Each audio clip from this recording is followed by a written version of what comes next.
Hello, everyone. It's so nice to have you here. We're very happy about organizing this workshop, um, which is about navigating our identities through transcultural blendings, music spaces in Toronto, from who we were to who we are becoming. So this workshop explores how diasporic identities are constructed and re-enunciated through music with a focus on transcultural places of Toronto. Moving beyond the theory, we center the lived experiences of the musicians, venue creators, educators, and cultural participants, those who actively shape and have shaped in the past urban music places. Guided by three interconnected axes like place of origin, influential networks, and the evolving musical places of Toronto, we reflect on how identity is negotiated through sound, space, and community. From homes and basements to the imagined homelands and public stages, music becomes a vehicle of memory, belonging and transformation. Through storytelling, conversation, and music making, participants will hopefully reflect on their musical identities and how they are shaped by being in, moving through, and creating space. Together, we'll explore how music can act as a site of both continuity and change, where who we were meets who we became. So hopefully this event, as you probably saw on the note, is open, and hopefully we're going to have one conversation among the panelists first, which I will present shortly, and then everyone in the audience and in the room are very more than welcome to join, to share experiences, not only ask questions. So I hope that this will not be just another conventional panel. So first of all, I have to say a few words. This workshop was convened by me, Alexandra Mourgou, and Matthias Recharte. For those who don't know me, I was born in Athens, Greece, and I am postdoctoral researcher at York University, working on the interconnections between music and urban space. And I'm focusing on the music places which are related to the Greek Canadian experiences in Toronto. Currently, I'm holding a MITE Accelerate postdoctoral fellowship, but my research interests and publications has focused in urban cultural and historical geography, and more specifically on the interconnections between space, place, and music. My PhD was about a very different temporal and spatial context, meaning the interwar period during the interwar period, the urban popular music in the Eastern Mediterranean during the interwar period, meaning from the cities like Istanbul, Alexandria, Beirut to Piraeus, and vice versa. And beyond the walls of academia, I have studied classical and traditional music, and I have worked as a musician in Athens and in Paris. And I believe that my involvement with musical performance has played a decisive role in the perspectives that I am trying to have on academic, theoretical, and methodological exploration. A few more words for the other convener of the panel, Matthias Recharte, who will be joining us soon via Zoom because he is in Peru. Matthias was born in Lima and is a musician, educator, and researcher. He specializes in drums and percussion in various Afro-Latin styles, and he's an active member of the Toronto global music scene. He's drummer in Jesse Cook's touring band and founding member and managing director of Kune, Canada's global orchestra. He's also a university instructor, independent researcher, and educator with a PhD in music education from the University of Toronto. Efrosini Randu, who is PhD candidate, first of all, in the Department of Anthropology and is working on the same project with the Greek Canadian Archive. She will be moderating the panel with me today. Thank you, Efrosini. Of course. Athina Mali was born in Thessaloniki. She's a musician and singer. in Thessaloniki, in Greece. She was born, and she's a Toronto-based singer, musician, performing mainly traditional and alternative Greek music. Her unique, passionate, and soulful singing takes the audience on a journey full of colors and sentiments. Throughout her continuing career, she has collaborated with many famous Greek artists, such as Agaphanas Iakovidis, Kronis Aidonidis, and the group Enchordes. I'm not going to mention all of them, but believe me, there are many. While in Toronto, she has performed with several groups, including Hijaz, Opa Opa, Greco, and Souvenir de Smyrne. And she has also given concerts in places like the Aga Khan Museum, the Row, and the Lula Lounge. And she has been director, singer, and musician in theatrical play Scorching Memories in 2019, and a performer in the movie Sacred Footprints in 2021. Alongside her studies in Byzantine music and oud, she is self-taught in guitar and percussion. Yahya Al-Bashir, just near me, he's a singer, musician, and music maker. Yahya is an active musician and songwriter, known for blending English and informal Egyptian Arabic in his music. He explores multiple genres and embraces a multi-faced approach to songwriting. Yahya exemplifies a commitment to his own unique cultural identity and expression through songwriting and storytelling, and I'm very happy to say that we have shared many musical moments together. Just on the right, our beloved Sylvia Mittler, who is an associate professor of French at the University of Toronto Scarborough, who for years has played music on the side.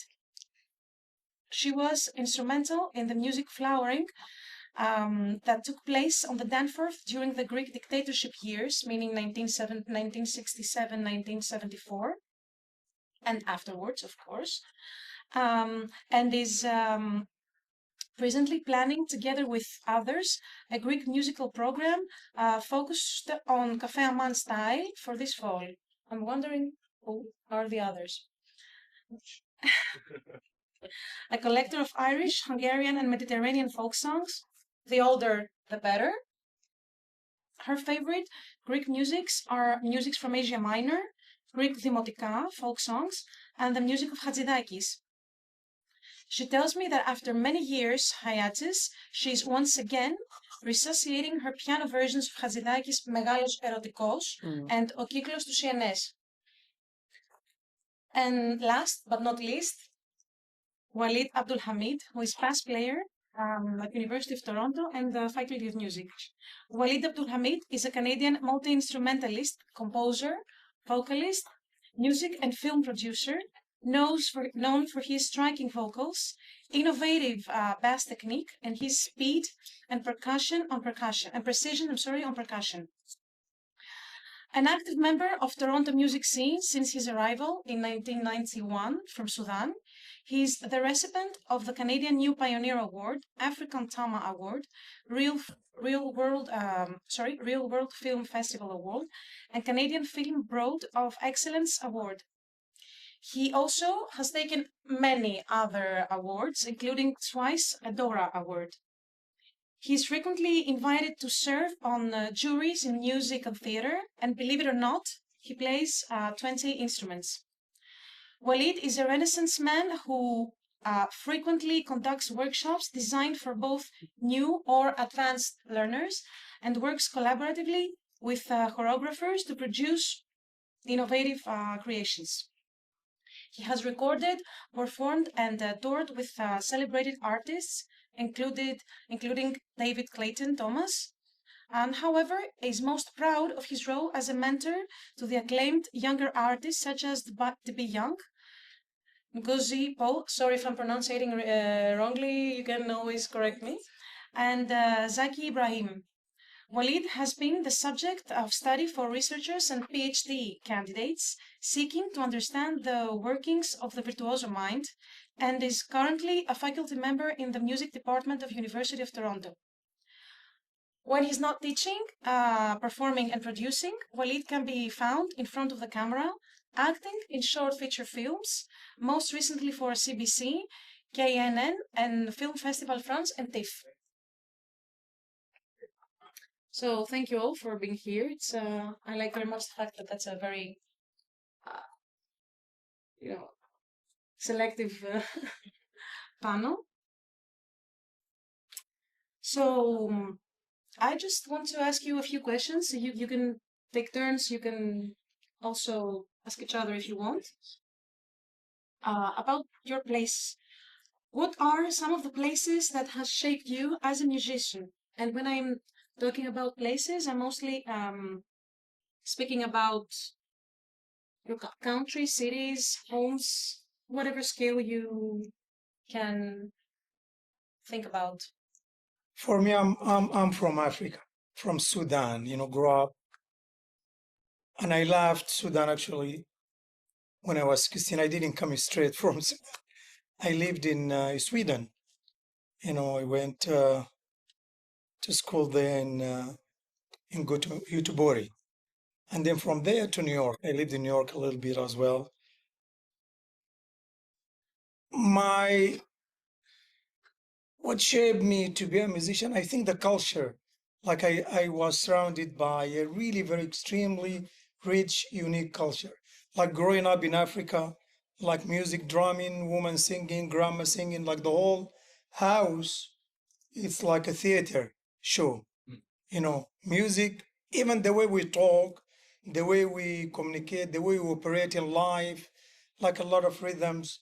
And being also the baby in the family, I'm premature. I born less than 7 months. That's mean I have to be around women. My mom, whatever she go, I go. That's mean a lot of ceremony, a lot of. I give my earliest education for art to those women was around me at that time when I was baby, when I was toddler, when I was growing, and also my mom was a teacher. And in an African, I think in a lot of traditional, like when you have a premature born, they have to be around bodies. You know what I mean? And I think I've been told, like I always being hugged, I'm being sung to my ears. And I think those things from an early childhood can shape your ability of being something you never know. You know what I mean? You could be whatever you want to be, but also you absorb the information, those tone, the sound, the rhythms, and the languages. I feel like I give that place a lot of credit for my being of today, who I've been today, and also I love people. Like I fascinated by seeing different culture, hearing different languages, and I love rhythm. I always listen to a lot of things I don't understand, but I listen, and I think that shaped me as to be and curiosity. I'm a very curious human being. I love being asked questions. I don't feel nowhere. Like a lot of people, they might get offended, because especially as a black man, sometimes you could be asked. For some of us, we think it's stupid question, but I don't mind. I think curiosity, it's a door to understand the person whom from the curiosity. Like I always fascinated by sound. If I see Matthias playing something, like I'm always curious. I watch him, like I want to know, and the sound and the movement and the hands. And I think sometimes even I diagnosed with ADHD, like I absorb information completely different by sound and by color. Like if you give me a chart, I can get lost, but I can learn the piece in a very fast way, very fascinating way. Like if I close my eyes and just listen to it, not look into the chart, I go to the concert and I could be the only person, Matthias, who could be also my witness. I could be one of the very only person playing without looking to chart. And I think curiosity and being around a lot of people, being around elders, and born in Africa, that also advantage, you know, and seeing a lot of percussive instrument like drums is extremely important. like drumming and dance is like water and food for us. You know, in where I come from is extremely important. And I think not only you can find any child in Africa, if you give them a drums or a soccer, they will play soccer and they can play drums. You know, those two things I think is a poor people sport, soccer, and the easiest thing to get your hand into it, drums, because you can make your own. I make my own. That I think that's what shaped me to be. Is that your question or I went off? Yes. I'm an ADHD. Please, you're like, hey, Walid, you went off. You know, you gotta. Is that a? That was perfect, but I have a question about that. Sorry, Alexander, before you ask, I will jump and excuse me for the interruption, just some household stuff because I'm the moderator and I have the responsibility for that. I think the questions are around 5 or so, more or less. But there are more? We'll see. Okay. how it goes. I just because you gave me the point now, you know, if you need to be interrupted, I will try everyone. So we have 4 speakers, so I will try to like notify you kindly around maybe 5 to 6, 7 minutes. Please do. Because I think that's a fair time for everyone. Yeah. So I might show you my little notes and excuse me in advance, okay? Yeah. Like that. So please go on. So you mentioned Africa as a place, Sudan as a place, and at some point you mentioned also Sweden, which was you were in Sweden before you came in Toronto. Is that right? Yes, before I went to New York, I lived in New York as well. I went to Okay. Columbia University a little bit. I got a scholarship, and I'm also a swimmer. I'm a professional swimmer as well. I got double scholarship in swimming and music. In Sweden, what was I mean, you mentioned houses and ceremonies. What about Sweden? How was at least, were you a child when you were in Sweden? How I was was I was like 16, 17. Sweden is a very unique place. Is I think if you allowed me to say like probably the most brilliant high IQs, but they read, they're very like they're in their own world. Like I did not see a lot of music, but at the same time, like the suburb have a lot of ceremony. And in this ceremony is very physicality, more chanting, more like hunting in a way, more than drumming. It's a totally different culture. When I went there, I went to play like to tour and play a festival. I was playing drum kit and balimbo, marimba. It's a totally different, but I was fascinated by the languages, by the looks, by the moves, by the polite. They're extremely polite. If you think Canadian polite, Swedish is way there. Yeah. Okay. I'm gonna jump to Athena and ask her the same question. So I would start from the very early years as a child. So I would listen to what music my parents would listen. So those were the first musical stimulus for me. They used to listen a lot of folk music, traditional music, some rebetika, some boat music, like Sylvia used to sing here. So I grew up with this kind of music. Then when I was a teenager, we moved to Germany for 5 years, and then I was introduced to pop and rock and English songs and German songs.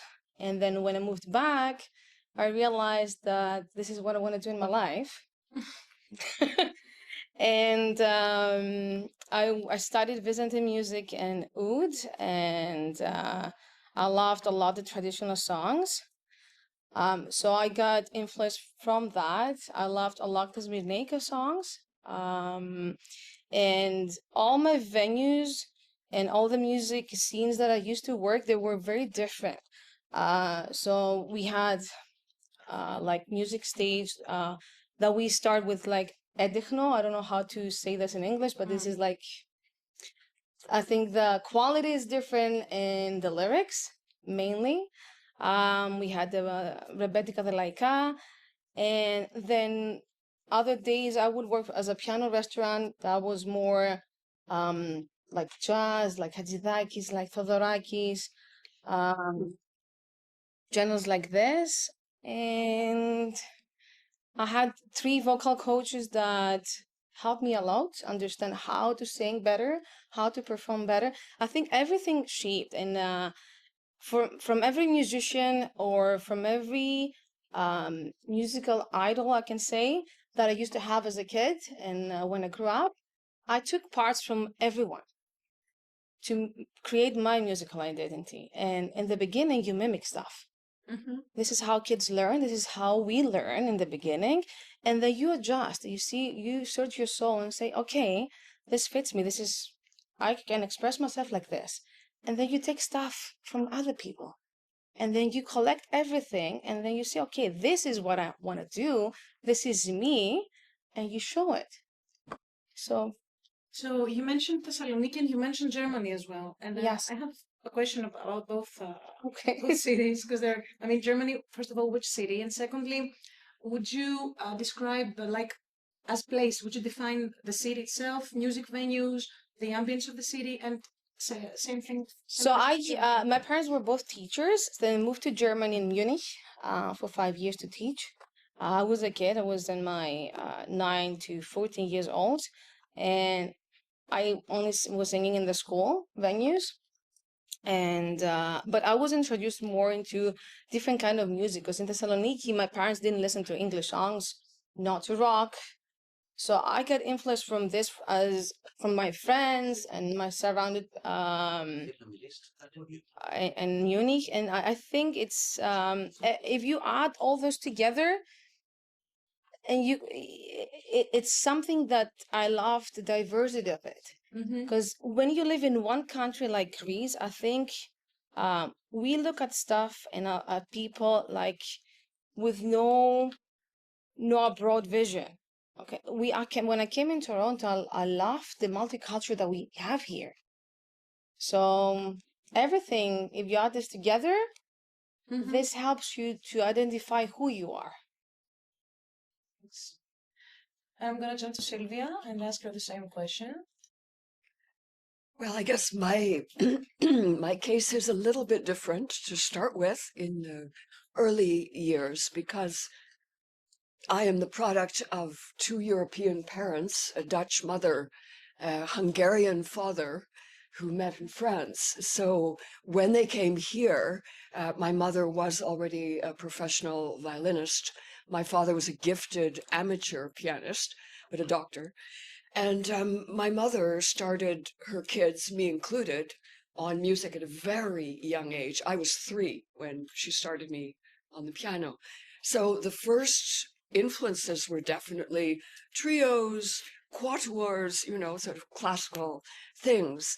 After getting the ARCT, I think I was 15 or 16, I just branched out completely on my own because I love music, obviously. And I just searched before they called it world music. I was listening to that. So I remember, in addition, because I was most summers spending them in Europe with various friends of the family, I was not at all interested in what were the popular songs in North America. I was totally focused on French hits and Italian hits. And of course, beyond that, I would go into very, very early, I started looking at folk songs from various places. And the older, as you said, the better. Whatever is old has something, a ring that you recognize, and to me is very universal. And no matter from where it is. Walid said something very early on. I listen to stuff that I don't understand because you don't need to, really. Okay. So how did I get to Greek? Well, when I was studying German in Vienna at the end of high school, we had an international crowd who were all studying German together. And one of the guys was a fellow called Adonis Trifilis, if I recall, from Athens. So we all wrote each other because in those days you had to send envelopes, par avion, it said. So we all wrote and then went to visit each other in the summer. And that's how I got to Athens. It must have been something like it was before the dictatorship. So when So early that 60s, just to early 60s, just Yeah. not early, I think middle. middle 60s. So that was my background. And then I started to learn whatever was Greek. I listened to Athena's list of types and I would echo it, basically. And I just, I felt, I guess, when I came back to Toronto, having met certain people who were like Papadatos and others, essential in forming not just a social and political movement, but the music that went with it, that also channeled my natural energies. So I got to work, it's a big word, musical direction in the boîte scene. And that further enriched what I knew. I thoroughly enjoyed doing it. And since then, I just have been forever listening to all sorts of things, to make it short. You mentioned social and political movements, and you mentioned Athens as well. In what extent social and political movements and how, where did that intertwine with music for you, to your experience that you were mentioning before? Well, when I was in Toronto, and I was a graduate student, I did have one or two Greek friends. And I remember before the military takeover, we all were waiting for it to happen. They told me quite clearly, it's going to happen. So when it did, I did continue going back and forth. I played music here and I played music with friends there. So these friends, at least in Toronto, were, as many of you who are Greek in background know, would be in the PAK movement, which later became PASOK. So that was, but my feeling has always been that you don't have to be overtly political when you're musical. You can, there are no strict margins. You can do more political or less political, but basically doing music allows you that luxury, I think. Yeah. So what about you, Yahya? I think very, very similar to lots of like what has already been said. But I grew up in Cairo, Egypt. I was born in the late 90s, so I think it was like a time where globalization had already hit like our cultural Mm-hmm. identity pretty hard. So I had no interest in popular Arabic music. So, oh, sorry. So I had no interest in popular Arabic music, the stuff they were playing on the radio, because it sounded very derivative, more like Western music, and it sounded like an impression of something else. Um, and I think kind of like you have like the older stuff, like Cairo, like the soundtrack to Cairo is Kulthum. You get out of a taxi, you go into a cafe, it's still playing like all throughout. Uh, but in a very busy city like Cairo, like music was kind of a solace, and I rebelled in that sense where I got into like more the classic rock and that kind of stuff, and kind of like dissecting it. I found myself listening to Delta blues and folk music and country, and I kind of put it together that I like storytelling through music. I'm very interested in like the literature behind it more so than anything else.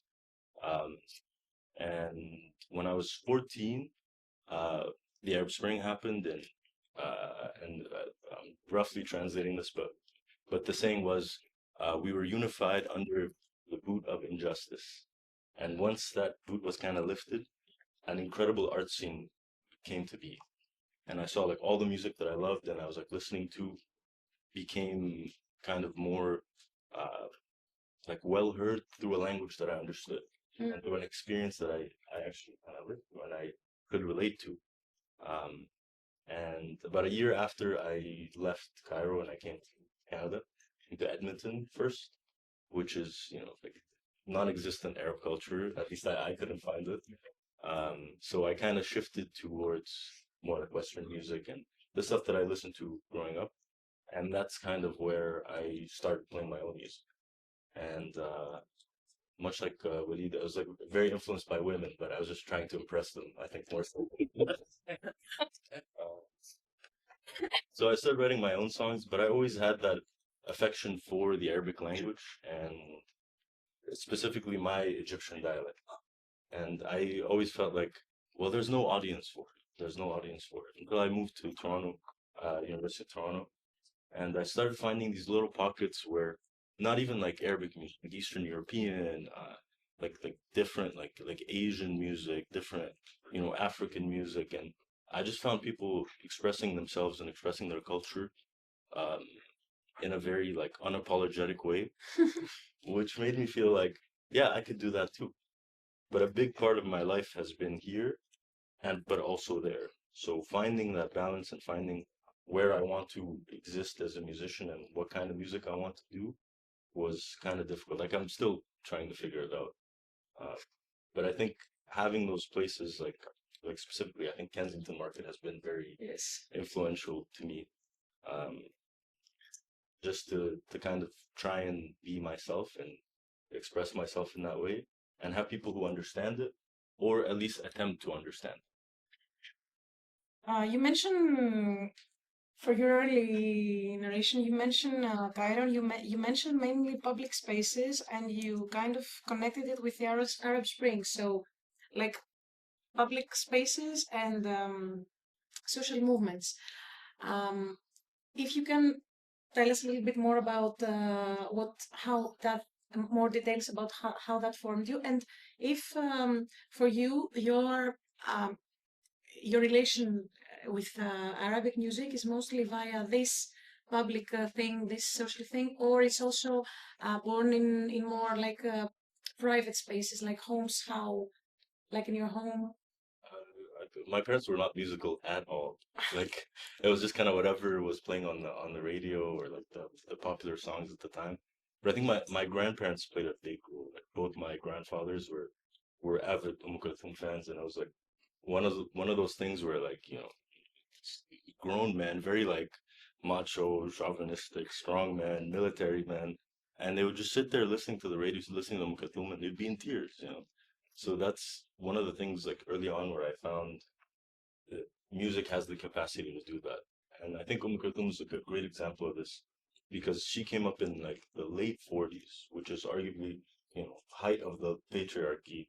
And she brought all of these powerful men to their knees with her voice, just with her music.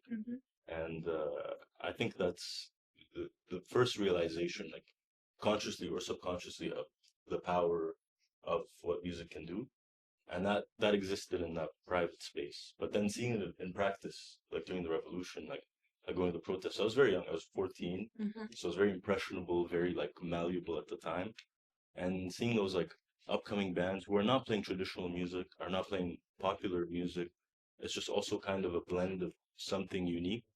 And some of them were overtly political, some of them were just kind of like very subtle about it and I found that very relatable. And I found that like a vessel to express our frustration or something you can cling on to just kind of like, oh, I feel this way.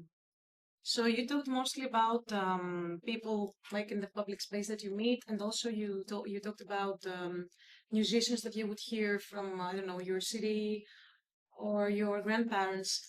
And I'm wondering, in general, who are the people that you feel inspired you mostly in your musical path?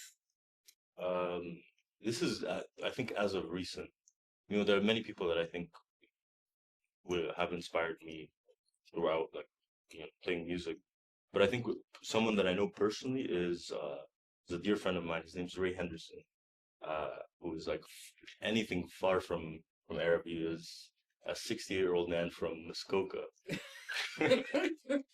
But we just struck up this friendship because we met at an open mic and I saw him play and he plays like country folk music, that kind of sense. But he was just such an honest and genuine songwriter um, that I kind of gravitated towards him. And I just wanted to listen. I wanted to learn. And he's one of those people that kind of taught me that I can shed whatever image that I want to create for myself, and I just whatever comes out of me is whatever comes out of me. What about you, Sylvia? What about the people who you feel inspired you mostly in your musical path?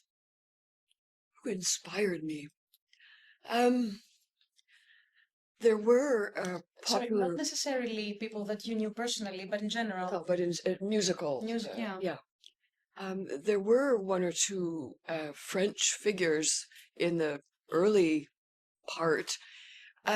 Quite early, I know for Greeks they might shudder, but I did think that Nana Mouskouri, because she does have an exceptional voice for what it is. It's soprano, but it's so warm. Apparently, because she has an abnormal something is in the passage here went wrong when she was born. But who else? In Greece, if you think about Greek voices, I've also been influenced by Savina Yanatou.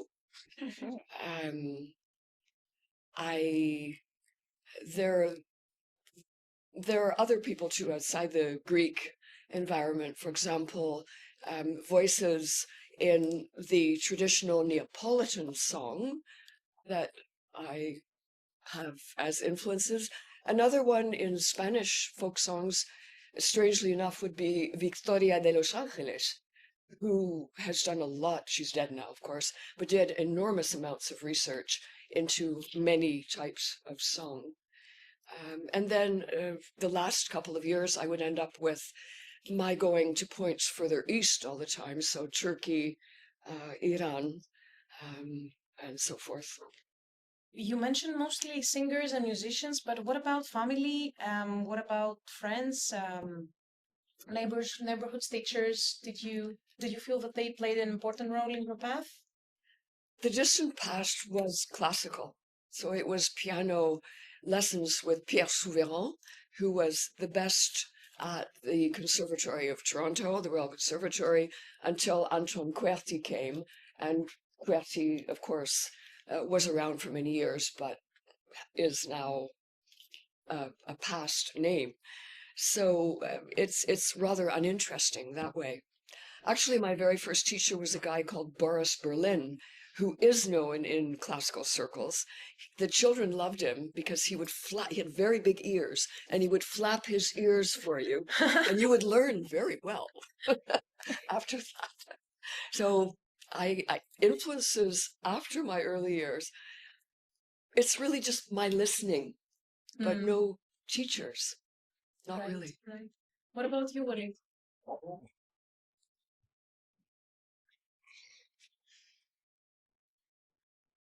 Early childhood, like in Africa, we know only Pele, Muhammad Ali, and James Brown. We love all of Yeah, them. and you know that whack, I feel good. You know, that we sing it. That song, like every single child we know. But also in school is different. I mean, the day is very short. We start school 7 o'clock in the morning. By noon we're done because the sun is like, Sudan is extremely hot place, extremely hot. In the morning we do the march. You march, like you line up. They check your clothes, your teeth, if you clean or not. If you're not, And I used to be the guy. He played the snare for marching. You finish, and here we go. I march all the classes, and I was a troublemaker. Like I wasn't really good in math, and math is extremely important. Even we're Nubian, but we speak Arabic. Like Sudan is a very crazy place. We speak over 350 different dialects and languages, but our main language is Arabic because we are Muslim. The Arabs, they come after the Islam come, right? It's not really our mother tongue. And if you don't pass math and Arabic, you are nobody. Math, I couldn't figure out math. even rhythm and the whole number, right? Arabic, for some reason, I have a good imagination. I write good story, and I used to pass. And then we studied a lot of poet, like Ahmed Shawqi, معروف الرصافي, Ili Abu Madi, Rumi. You know, we learn some stuff have nothing to do with our culture, but you have to be, and our Arabic is like way up there compared by the Arabic world, and we're not Arabs. Like most of the teaching, like Saudi and all of those, you will see them Sudanese black guy teaching Arabic. What happened? This piece of poem, somebody have to turn it to a music, and that's my favorite part. Okay, this poem by Ili Abu Madi. We have who's gonna make a melody for it? I'm like, hey, me. You know, I'm like, okay, come out with it. I for some reason I just read the poem and I turn it to a song. I turn it to song, and I think our in grade 6, our teacher's name Hussein. He just fall in love with my behavior for some reason. Yeah, he definitely he saw something different. He just been pushing me. You know, we want to do this, sing this. Can you do this? And I think yeah, in grade 6, his name Hussein, and he influenced me a lot. And listening to, you know, like you pass in Sudan in a coffee shop, they will play Kulthum. This, like, Kulthum, like the song, one song, like 1 hour. 1 hour can pass by, still the song, and still going. But what I love about James Brown, like the song is like 2 or 3 minutes, taga, taga, taga, and done. And then you want it again because the beat, you know, it's very African because the beat is not strange to our ears, right? And those, yeah, like like like James Brown, like my teacher Hussein, like they really have a lot of impact, influenced me a lot. Musician, like I'm addicted to anything and pays off. Like also in Africa, the cheapest things to go, Indian movie. We get a lot of Indian movie back in the 70s, early 70s. And I love to go to the movie because I am the youngest. My mom should not allow my brother to go without me. They will take a blanket, and the movie, there is no roof. Right in Africa, like it's not here. If the rain come, you gotta stay. Still the movies, still the film is happening. And like all the melody, like I memorized from very early. You know what? I'll put Muhammad Rafi. There is a guy named Muhammad Rafi. He sang in a lot of Indian old movie, classical movies, named Muhammad Rafi. And I love the melody of the singing and also the movement of the dance. And I start mimicking that and making it, like to my own kind of thing. I started entertaining and making money just by singing Indian song. Learn it in a movie, coming home. My mom and my auntie say, okay, could you sing that song? And they will give me, like Girish like 10 cent, and I used to, entertain them. In the movie, actually, Muhammad Rafi and Regina Khan, she's also a singer, and Asha Bari, a female singer. She's sung in a lot of old Indian. Yeah, those guys. And I have to say Maria Makiba also, and Harry Belafonte. Because they sang this classical song called Malaika. Everybody in Africa knows that song in Swahili. Never been famous until Mary Makiba teamed up with the Harry Belafonte and sang it, and I believe 1971, and has become the most famous song in Africa. It's a beautiful song called Malaika. Malaika mean angels in a lot of different languages. Yeah, those images, and yeah. Okay. Athena? Well, for me, my first influence probably would be some singers that my father used to play CDs. Well, not didn't have CDs, but music from the radio and cassettes. That was Har Selection. But my my biggest idol was Eleni Tsaligopoulou and Eleftheria Ventaki. And if you listen to me singing, you can hear them as well. Because I tried to mimic them when I was very very young, and I can't get it out of my of me. But then I had a lot of influences from my teachers, from a traditional teacher, also from my grandmother, who was from a village outside Komotini. And what they have, she never went to any school. She was a farmer, but all the simple things in life, they used to have a song for that. Mm-hmm. And what impresses me, even though that was a very difficult time for me, when my mom passed away, she used to go and sing on her grave every time. And that moved me. That was something I've never heard before. Because in the villages, they have songs for every form. When a baby is born, when somebody dies, when you get married, different one. And every village has probably different songs, but that moved me a lot.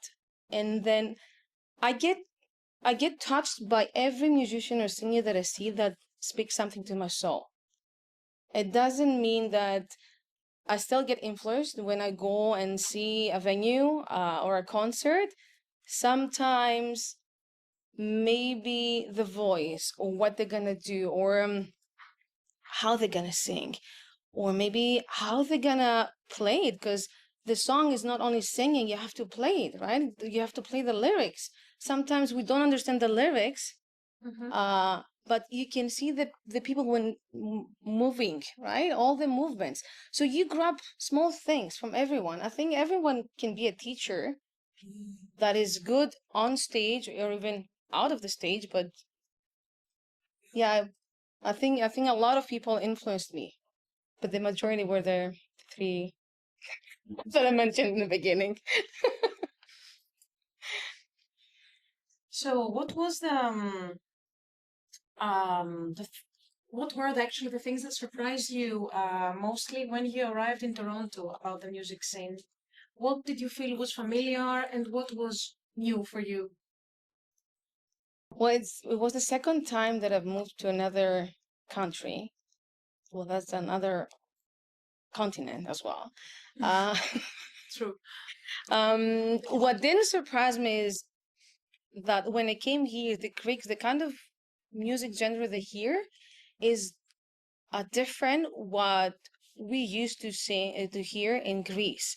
I think that whoever came, let's say recently, they're gonna support my opinion that the music here lives 50 years back.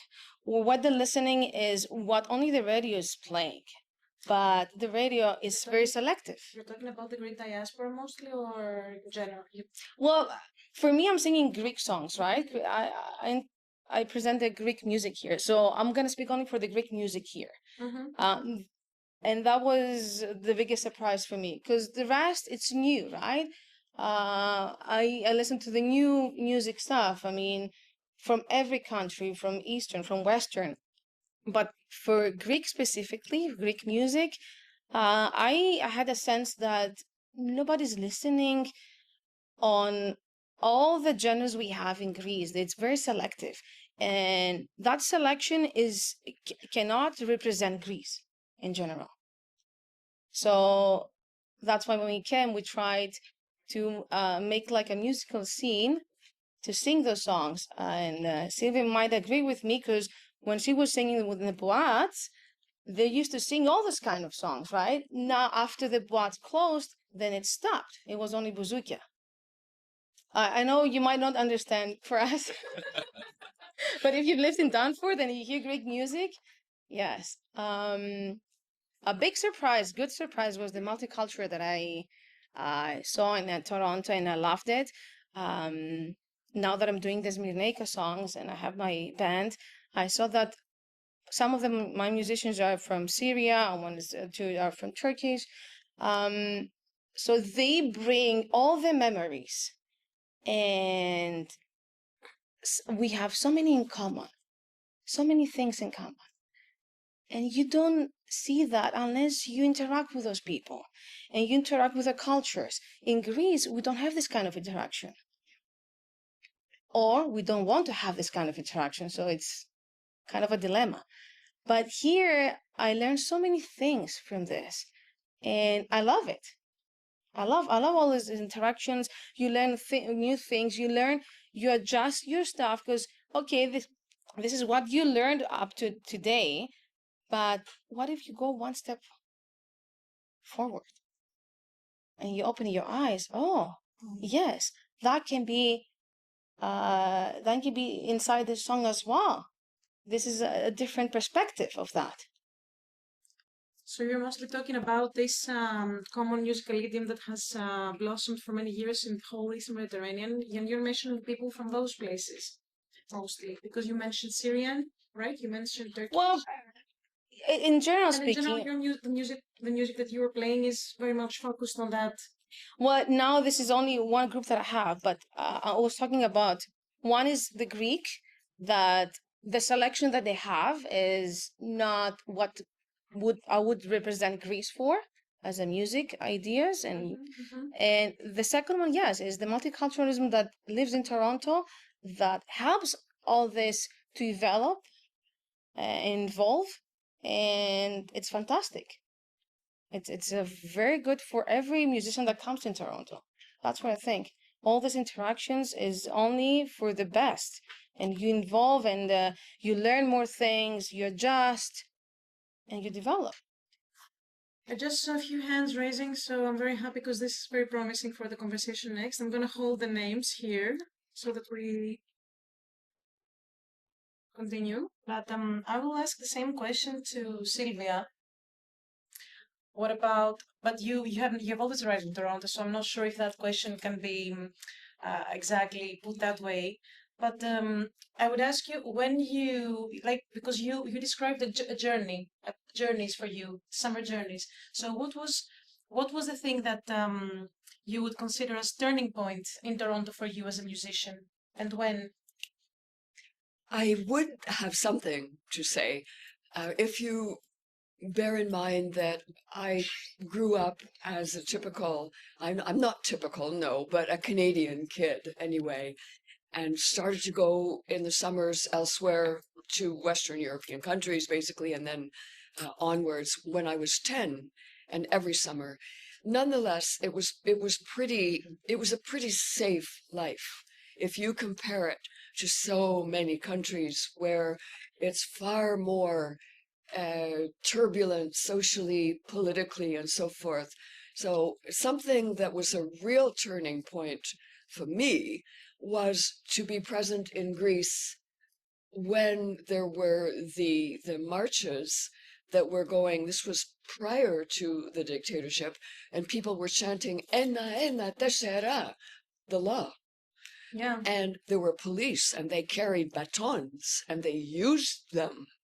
And for little me from Canada, this was quite something, historically speaking.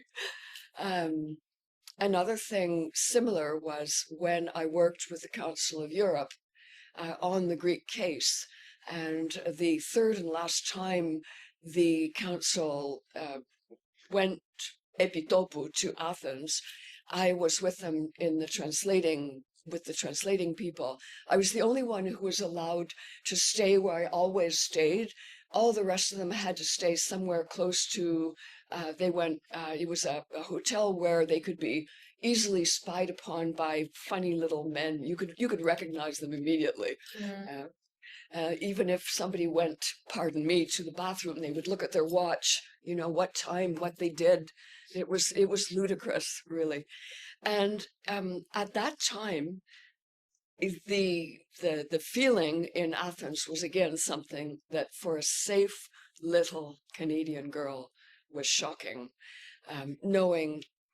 Having to translate while we were there about phalanga, which was completely commonplace. It was the beating of the souls, the most commonplace of all the various things that were done by Mr. Babalis and others.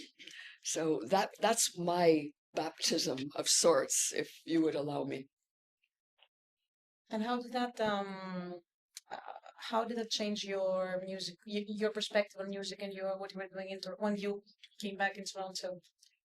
I was prepared to, at the Trojan Horse, to do, of course, all the more pure revolutionary wording songs by Theodorakis, but it in no way stopped me from seeing the value of all other music, because I firmly believe that if you want to keep an identity alive or identities alive, you don't only play overtly political music, you play stuff that is in people's blood. Doesn't have to be political overtly. That's how you keep the identity going. What about you, Walid? What surprised you mostly when you arrived in Toronto about the music scene? What was familiar? What was new for you? I mean, in 1991, the whole, even Canadian, if I say if there is a culture called, say, Canadian culture, the whole thing was, I come in a recession. That was Mulroney, they fire him. The first probably Prime Minister get fired. Recession was extremely bad. And the first time actually we got a female Prime Minister, Kim Campbell. They fired Mulroney because the economy was extremely bad. If the economy bad, the culture, like especially art, will go down, right? Economy affect a lot of different area, and of course, live music. If there is recession, if there is no job, I mean, nobody will go to the club to watch and spend like a couple of beers and pay for a band. And also, the scene in general totally different. At that time, the music in the surface, the only music outside of bluegrass, country, blues, and jazz was a couple of jazz club, like was 360. The Rex's was there, top of the Senator, Montreal Bistro. Then they moved it to another place. And the reggae. There was a place called Bamboo. The Bamboo. I don't know if you guys remember Queen Street, the Bamboo. Closed down. You remember it? Bamboo, yes. Yeah. The reggae was Latin music of today. Like today, if you go to College Street or Dundas or Lula Lounge, a lot of Cuban, a lot of Latin music, right? Back then in early 90s, that's the only gig. And actually, you can get. And out of that, there is a very few band. And then it was a little bit, I call it music segregation. If you want to hear Greek music, you have to go to Greek Town. If you want to hear Italian music, you have to go to College Street. But nowadays, you don't have to do that, right? Like you can go to the drum any day of the week. You can, in one day, you can see like 5 different cultures, from all over the world, And the reggae was the biggest things back then. A lot of reggae band. And I was lucky enough to play, I was a guitar for a lot of different band. But then things start changing. Then there is a movement of African. There is a little bit movement of African music. If even the music industry, like back then, they don't have like Latin award and anything like that. The Juno, for example. I never submit for Juno. I was a jury and I quit, and I fought for over 30 years the term of world music. Because I'm from Africa, what do you mean world music? I don't play world music. We influence most of the style of music in the planet. Like if you turn the radio, you will hear a different language, but an African beat. I said there is no such, I never submit, and I fought, and I quit the jury, and I was very vocal. And they changed it to global because of me, actually, and I'm not satisfied. Global is a term of like almost you dealing with business, like we treat in gas and oil and diamond and things, right? But I love that there is a movement happening, Somali start coming, Ethiopian, like Blue Street, you will see a different Ethiopian restaurant and club, they play live music. And I was there, playing, with different band. And then you see Somalian, in they used to call it back in the day Little Mogadishu, north of north of Eglinton in Albion Road and around that area, Dixie Road, like that's used to call Little. And culture start because you're talking about because there's a lot of there's a lot of madness, different places in Africa, and then the Syrian, the Palestinian, and Indian was here, but you don't see a band playing at the Bamboo at the Lula, like Lula Lounge wasn't exist. Like in College Street. College Street, my memory of college, we have a gig Wednesday, they call it R&B night. Back in 19, that's the only thing you see, but otherwise Italian music, the whole thing, and that's what they want to hear. That was back then, but man, today is totally different. You don't have to go any place you don't have to go to Greek to hear Greek music. You can have Dimitri or Dimitri, playing with you, and you can, sing a song in any club. And I think it just the music of today, also the art changed the culture as well, the movement of the culture. Because the movement of the people, whatever place they go, they shape and they change the culture a little bit. Especially with art, I will say to the better place. What did or if and how did this make you question yourself? Back at the time, and how did being a musician here change the way that you understand and you perceive music? I already I'm a curious human being. I'm addicted to rhythm. I'm addicted to any style of music, and I'm gonna tell you very interesting. Like in Toronto, I work as a bike messenger. There is no Uber, there is no Lyft. Bike career. I used to be look like a nerd, like a hipster, like with a shoe. And of course, that's the only job I can relate, and I don't want to be in a factory. I deliver mail, in downtown. And then I had this idea of, what about if I pass? I buy the trailer, I put drums, I put marimba, I put guitar, and I start basking on Queens, sometimes by the harbor front. And I'm basking, people start gathering around me. They're really interested, the curiosity, right? They start liking it. They start, give me money. Give me money. Sometimes I find like I'm making money more than even my job. And that money actually went to tuition, went to my school, and that opened my mind. I said, you know what, Waleed, these people are really, they're curious. They can afford to hear different, because I started singing in Swahili, in Arabic, in Zulu, a lot of language, and people fascinated. Then I start bringing people. I remember there is a friend of mine from South Africa, his name Kwanzaa Misingwana. He's a professor now. He play percussion. I say, come and play with me. Hit the dreadlocks, And we start playing. Then we start bringing more people. Then one time we brought this guy. His name Efim Medvedev from Russia.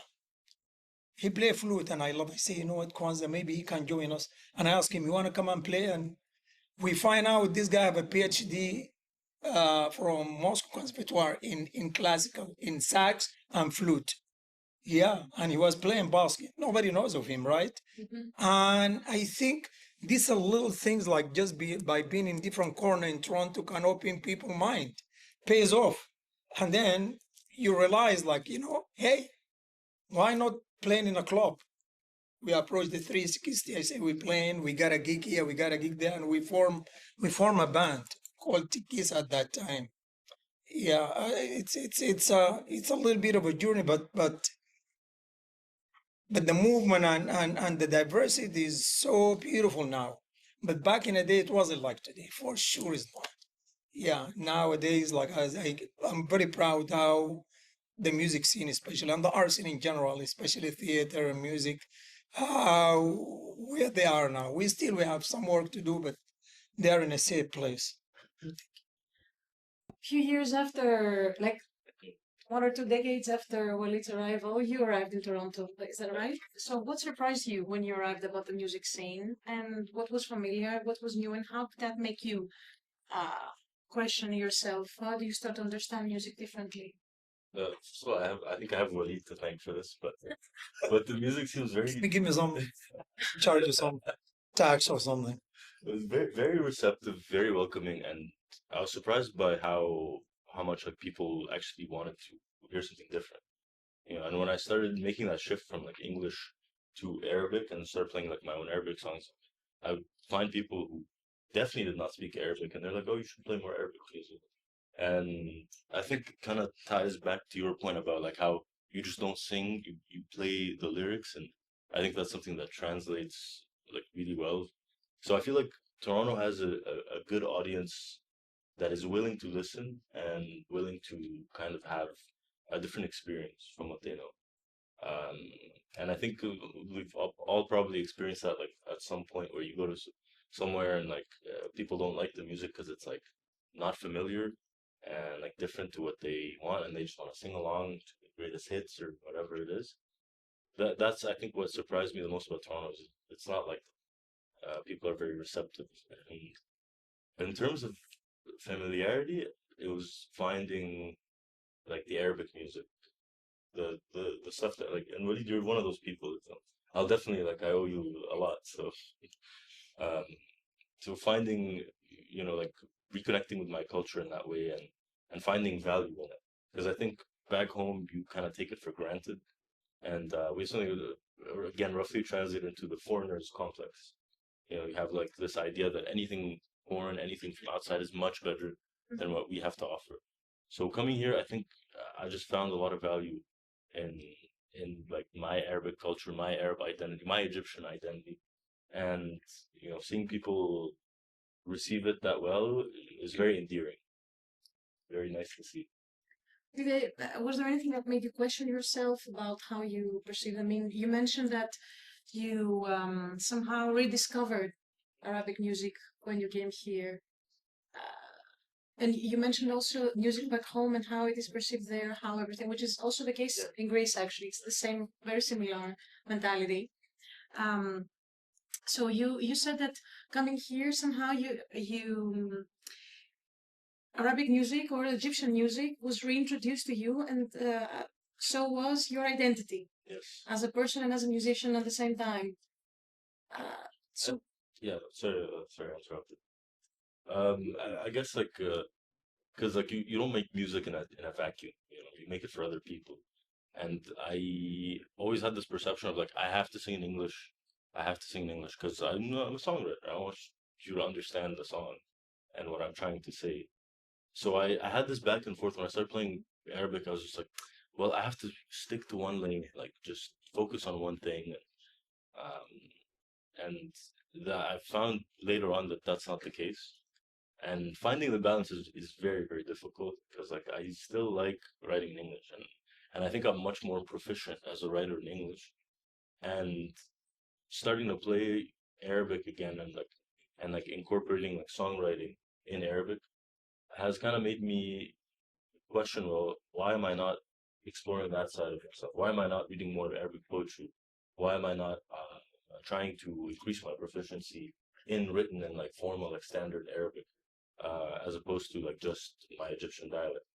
Um, and I think that's one of the biggest shifts in my identity as a musician was kind of discovering that because it's not rigid at all, and kind of ties back to what Walid is saying. You can have like three guys from like different sides of the planet, and come together and make something very unique. I think that could also happen within you as a person. Athena, I want to ask you more or less the same question. When you arrived here and after you started being familiar with the scene and performing here, what what were the things that make you, and if there were some of those things that made you question yourself, and how being a musician here changed the way that you understand music? I don't think I have to add something more. I think you covered everything what you said, and I'm just gonna repeat it. Yeah, the music scene here is so multicultural, and yet we're all so different, but we share something very common: music. You might not understand the lyrics, but music speaks to you, speaks to your soul. And since we have lots of musicians that are non-Greek, and we play together, I think this is the case. I mean, you don't have to have the same background to play together, and it's a lot more interesting if you combine cultures together that can share something, have something in common. Like what I'm doing with Smirneka. A lot of songs, they exist in Arabic, they exist in Turkish, and they are Greek too. So nobody knows exactly what its origin is, but we all play the same. We put our souls there, and I think the result is wonderful. And if there is an origin, If there is an origin, yes, exactly, exactly. No, this is a wonderful thing that's happening in Toronto, because I'm living in Toronto, and I see this, and I it's amazing. I didn't see this back in Greece. yeah, yes, of course, of course. What do you think, like, if you have like friends and family back home in Greece, what do you think their impression is of like your incorporation of different styles while maintaining like your Greek identity? I Oh, sorry. Right. love it. I mean, Sorry. when I'm talking with my father, they're amazed of how we can work together, even though sometimes we don't speak the same language, but we speak the same language of music, and they love it. They say, "Oh, I want to come to Toronto and listen to that." Because this is something we can see, at least not in my hometown, Thessaloniki. I don't know about Athens, but I'm assuming it's the same thing. Uh, it's everybody puts something from the culture, and you see the difference, but at the same time you see all the common stuff, and the result is it speaks to your heart, speaks to your soul. You don't have to be in the same background. This is the uniqueness of that. I don't know. I think I'm amazed that I live in such a city that we can all combine stuff and work together and see all the common stuff, and not what uh, all the negative stuff that they're trying to convince us otherwise. So it's no, it's I love it here. I love Toronto, and I love the music scene here. How it's becoming like a globalization of that. I'm gonna let slowly people jumping in the conversation, and I will ask Matthias first to jump in this conversation, who is also Sharing us with our convener of this workshop. Well, just again, I'm sorry I'm late. Thank you so much, Alexandra. I really appreciate your patience, and also thank you for inviting us to be part of this. Thank you everybody that joined us. I want to thank especially Walid and Sylvia, because it's really important for us to have the folks that opened the road for us and been here from the beginning. And I think that all the things that we're doing as musicians, as part of the scene, you know. So what Waleed, what the story that you were telling about, like starting on the street and then people gathering, and then you thought, oh, maybe we should take it to the club.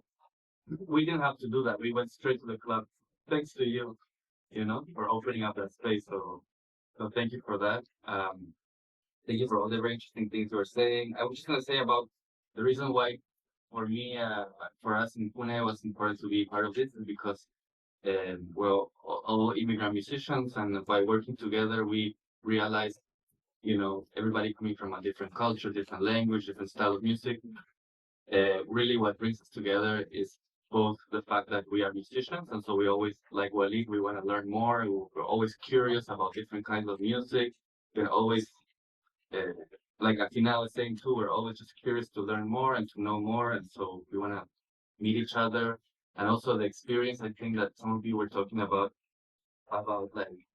like I would maybe call it something like displacement, like feeling like you're growing up in some place and you're in that place and that place shapes you, and then you move, and then when you move and you're in a different place, then somehow you can, it's sort of a mirror, no?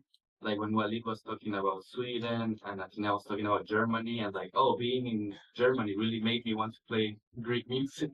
It's like, it's funny because some places are like mirrors, no? Like they help you see, they help you connect more even to that place that you come from, because when you, like, nobody is really interested in your background when you are in your background. No? Nobody in Peru cares that I'm Peruvian when I'm in Peru. But when I'm in Toronto, everybody's like, oh, like, interesting. Tell me more. What about this? I heard about that. This. Yeah. And that thing about curiosity, I think, is very important. What creates, makes this possible, no? This exchange possible. I was also thinking when you were all talking about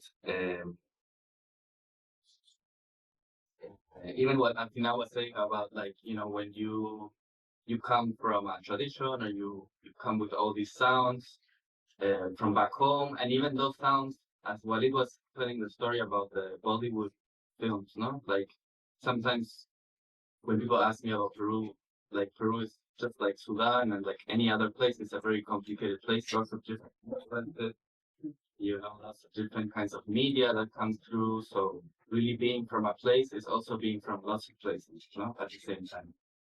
You're just like, each place is like a little node, like a little node with where different tracks are interconnected, So, yeah, I got lost there. But anyway, that's also very interesting to hear all about your stories. And I think for Kune, we did a little research last year because we're starting this new thing. It's called the Kune Music Hub. And the idea is the way that Kune for us was sort of a platform for all of us immigrant musicians coming here. We got access through the Royal Conservatory. When we were part of the conservatory, we got access to these different places, Corner Hall, record label, all these things that normally you wouldn't have access to because you're not in these institutional spaces, usually as an immigrant musician. So we got a little glimpse of that. And then when we became an independent project, we decided, and we expand that platform to the whole community of immigrant musicians. So can we create some sort of, like, we're calling it a hub, some sort of place where people can join, and we can do these kinds of things, from like sharing stories, connecting across different generations, to make sure that we know the story, that we identify as part of a movement, we identify as part of a story, a narrative. And also even like essential things like, sharing information, sharing knowledge, creating spaces for meetings, like Yehia was mentioning the open mic. Last year we started some jam sessions where these jam sessions are kind of open. They're not style specific. They're not like jazz, or they're not salsa or anything. It's kind of like general, because what we want is to create those connections. We want people to meet from different places. We want people to play together, to experiment, to hear each other, and it's been very satisfying. And then now we have we're piloting some of these ideas in the fall. So if you stay connected to Kune, and I can share some, yes, I can maybe send some requests if you are interested in our newsletter. But that's kind of the point. So for me, it's really important that we are also in these places where we can, as musicians, all of you who are musicians there, we are always working, and we're always after the next gig, and we're always busy. So that's why some of the people that we invited today are not able to come. And of course, I don't blame them. I blame late stage capitalism.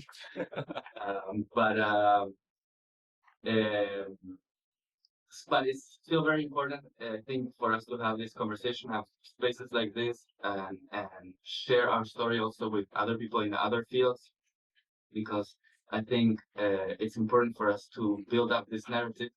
Like Atina was saying, Wadi, that Toronto is a very special place, and music is a very potent expression of the potential that there is in Toronto. All these different people meeting, making music together, sharing. It's a very potent symbol, I think, of what Toronto represents as a potential, as a possibility, no? Because, I think Toronto, at least in the music scene, in the music industry, is trying to become like another North American city, and like is the city of Drake, and that's so boring to me, especially after this year where Drake was pulverized and is so irrelevant now. I think it's important for us to create a new narrative, a new narrative. What is the music of Toronto? Right. I think places like what Walid was saying, Drum, which comes from a previous story, is kind of an example of those possibilities kind of becoming real. So anyway, I think that's why this space is important. That's why for us as Kuna, it's also very important to be here, even though I'm the only one and I was late. Not a very good first impression, but thank you anyway. So yeah, I think that's all I have to say. I don't know, Alexandra, where she went. Alexandra is coming back, but we're gonna open the. She's actually back. She back. was very fast. And can I add just for 1 minute? Can I add something very important? Some like some of us, like also they get disappointed coming from different parts of the world. I mean, like I'm gonna talk about personal experience, like coming from Sudan, like with the big band touring in Europe. You treat it as a superstar. Then in a sudden the tour is done and you don't want to go back, because for me, I did enjoy the army in Sudan. Like, when you finish high school, you have to go to the army at that time. And I don't want to do that. My mom, she gave me permission. Like, she gave me okay to stay, and I'm trying to make a living. Now I am in this world from being in a big stage, having a big show in Sudan on TV. And not only me, a lot of people, sometimes we get disappointed, okay, what I do. But also at the same time, I think we got to be very open-minded. Like, you can always start from scratch. There is nothing wrong with starting. And anyway, I decided to start on the street in 1991. Nobody knows me, because who are you? Oh, who's Walid? Nobody knows you, right? And that street pays off not only my tuition, a lot of gigs. With a lot of, actually, I got picked to be in an Italian wedding band. And I'm gonna tell you, Italian wedding band, they pay a lot of money.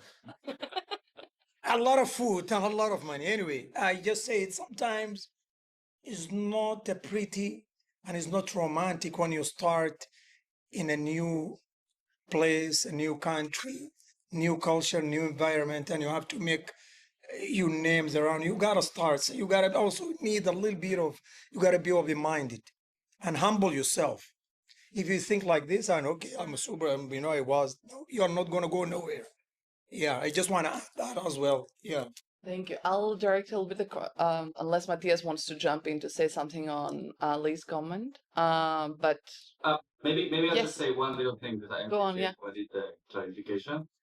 But I just also want to add to that I agree with you, but it's also because of the work that you did, and we're continuing to do that work, that we need to open up more space, because I think Toronto is not yet appreciating of all the people like you, Walid, like really incredible musicians, and we are arriving every year, and we have to everybody needs to start from scratch, and that's okay, but work together to make more space, to crack open more space and make it more welcoming, so that people don't get disappointed, because you are a very resilient person, but some people give up, some people have different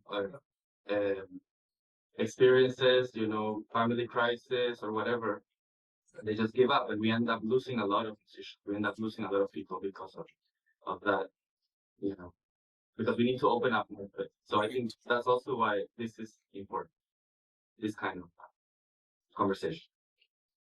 I wanted to, first of all, I want to say your story, the last comment reminds me so much of Rodriguez's story, the Sugar Man, in his country. Remember, have you seen the movie, the Sugar documentary about his life?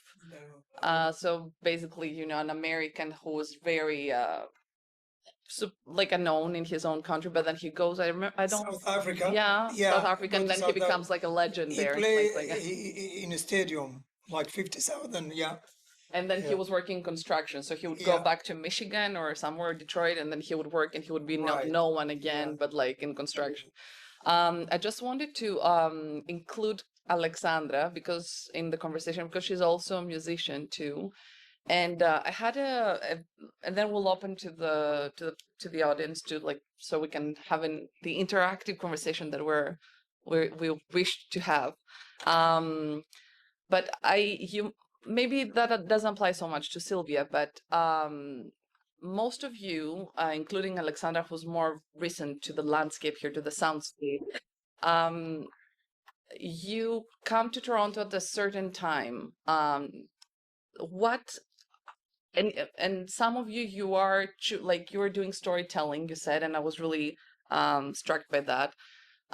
Storytelling is not necessarily the way I see it is like storytelling. You make music, you might do the actual storytelling, but also you might choose another another story to tell, or another story that has been told to tell for yourself. So what and also when you're in a new place that is not home yet, or it's becoming home gradually, the new home evokes memories, evokes nostalgia, evokes feelings, contradictory feelings sometimes, as you mentioned. Is not always romantic, and is not always, it might go through pain and trauma, it might go through bad memories, through racism, through different feelings that they're not necessarily straightforward or in one way or the other of the bad or good. What storytelling do you choose to do? Meaning that what sort of gaps did you find when you came here? What sort of musical genres were missing?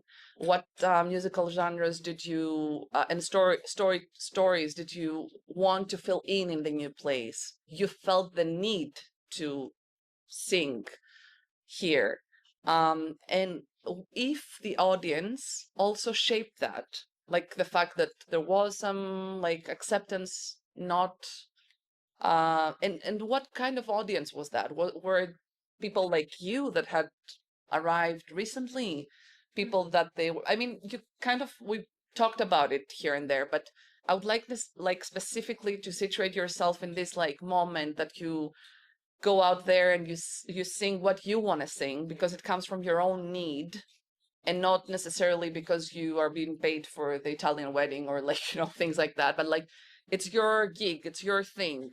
And how, by doing that, what's the intervention?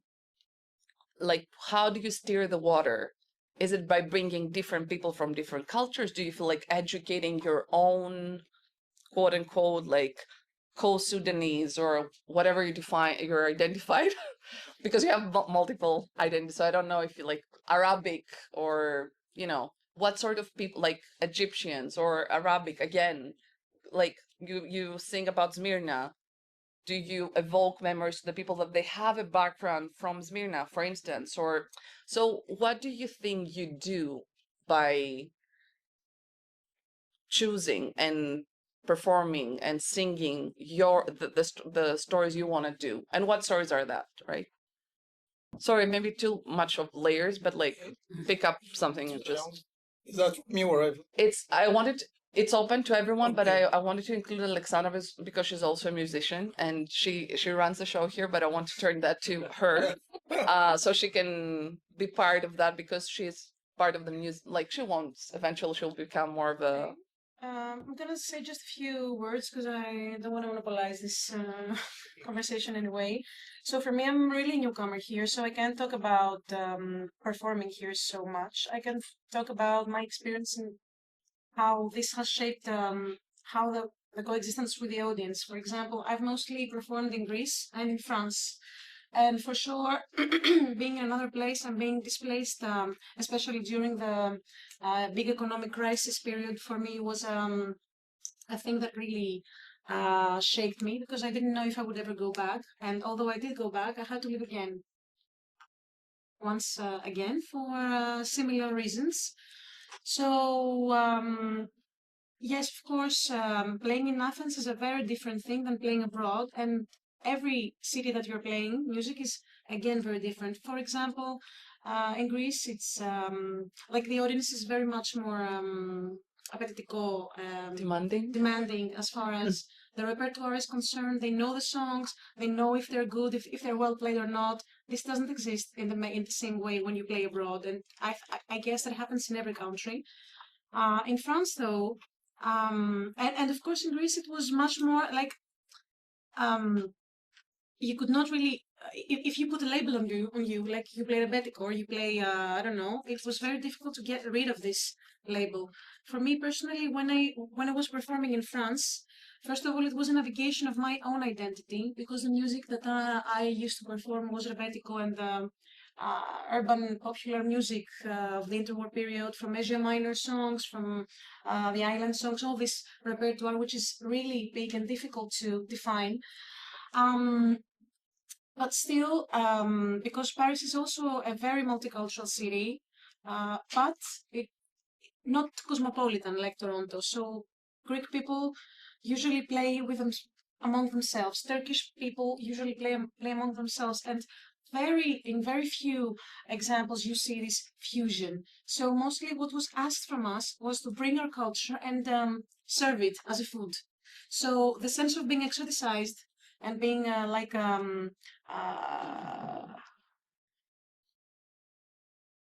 feeling like an alterity in space and not really finding myself, and created a very introvert environment. Although I have played with very good musicians, which really helped me to become better in big shows or smaller shows, doesn't matter, name it, taverns, shows in public with big audiences, big names, big Greek names like Dimitris Mistakidis, like I'm forgetting Pinopovsky Pezobro. What's the name of the Locomondo? Locomondo stuff? People like that. Sorry for the song, but It's a song. After all. it was really feeling introvert. And my impression when coming to Toronto from the very first moment was that this coexistence that somehow gives space to interact. So I really am a newcomer, so I don't know how this works, but I sense that also the venues themselves, they play an important role to what we're playing. It's not only about the musicians, but it's about the venues, it's about the audience. It's a retroactive thing. If you sing and by yourself, it doesn't make any, the space is important. The ambience is important. For example, I have met Yehia at a bar at Kensington, and I think that the reason for which we have connected as friends, people, or as musicians is the venue itself and the sounds that we hear in that. But it remains to be seen for me, to be Let's open it to to be the seen. panelists. For me, music is like not only the beat, people will, dance and have a cup of tea or drink. It's just the platform it's a responsibility. You got to use it wisely, and I take advantage of that. Me personal, I take a huge advantage by reflecting, especially on the culture of African. Like I'm from Sudan. Sudan have the longest civil war in the planet, and we become well known as a war, but also the oldest, right? And more pyramids. Not a lot of, when you talk about pyramids, you go right away to Egypt, but Sudan have more pyramids and oldest, and nobody knows because somehow when European decide to promote Egypt over Sudan, and a lot that there is a, I want to show them there is war, but there is a beauty, and also we have the goddess, right, where the woman used to be head figure of the state, southern of here. A lot of people, they think Pharaoh is a male. No, he's a female as well. Now Hollywood, they're doing a movie about Iman Renzi and the queen. When I try to talk about the apartheid in South Africa, try to talk about artist struggle like Maria Makiba, she get kicked off her own country. I tried to make it, to use a little bit of, I call it flabby sense of humor to bring that, to the, and do songs and introduce that part of Africa, or especially in Sub-Sahara and even the Horn of Africa in particular as well. And people receive that information. We just have a band called Walid Kush Afro Jazz. We just did the Kitchener, they call it the Jazz Room. The Society Jazz in Kitchener is a beautiful space, a huge sold out show. One of the young guy, after I finished, he come to me and he said, I was in your show, a couple of months ago at Tapestry in Kensington Market. And he said, I want to tell you, like, that show and what you said changed all my life.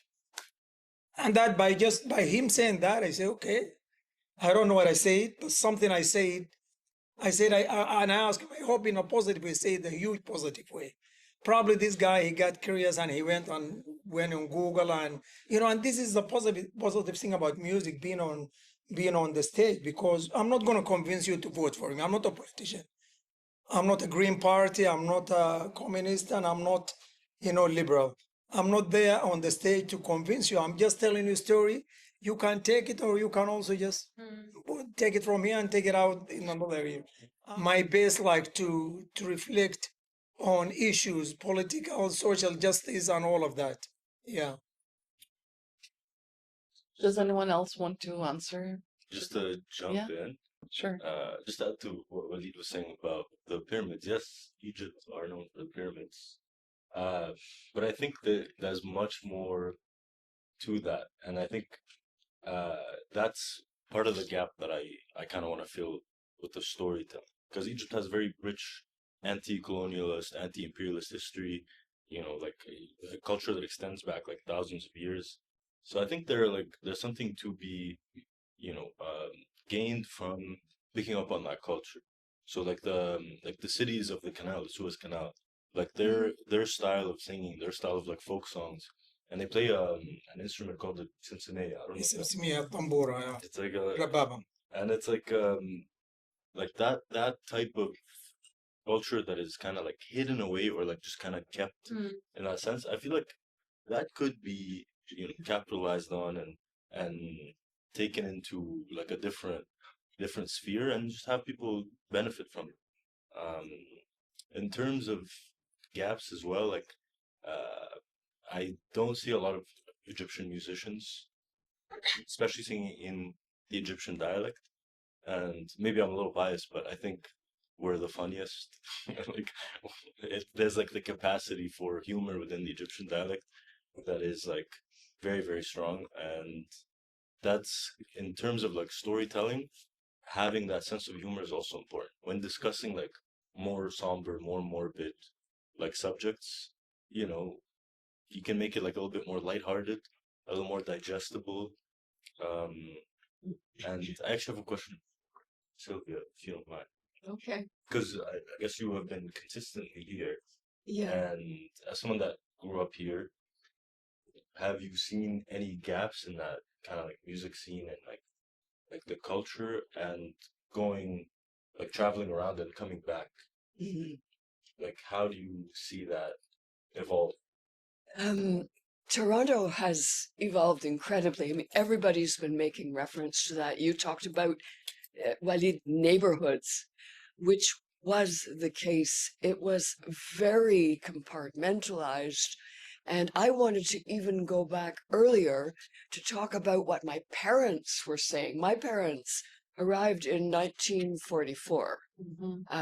They spoke several languages. They weren't the typical immigrant, but they have told us stories about how there were no restaurants at all in Toronto that were foreign. And I remember when I was a child, my father telling us when we went out as a family, you can't have anything but steak because that's all they know how to do. Things of that sort. And I believe that the first so-called international food that was served was Winston's, which some of the older guys here may or may not remember. Anyway, and that was how the culinary scene in Toronto, which parallels in a strange way the development of music, opening up constantly.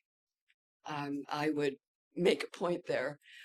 I find it interesting. Anyway, so musically, if I go back to what my parents say, there was nothing but, as far as I know, classical stuff. And people, if they were ethnic, they got together in low dives. There was nothing high class. It was considered low. And they played what they knew from the homeland. It wasn't a distinctive dish for a varied audience. The varied audience went to classical music. It did not go to this. It's a little bit like Greece, maybe in the 50s, where bouzouki were still, they were on the way up, but maybe the 40s would do better, where there was a class thing. There was a class thing in Toronto, and Toronto was very white. You had immigrant populations, but they were not seen or heard publicly. We didn't have the Caribana. We didn't have festivals. This didn't exist. All of this from what my parents tell me. So musically, one other little memory. I remember when I was a teenager, I was listening at that time to a lot of Spanish stuff, and there was a flamenco guitarist who was coming to Toronto, and I went with a girlfriend. We went to a place called the Purple Onion, which was the beginning of the 60s movement, when things started to echo the hippies and widen out. And the Purple Onion was the only place you could go to at the time, somewhere around Wellesley, sort of downtown, quite down. And this was a great experience because you didn't have a lot of ethnic fare.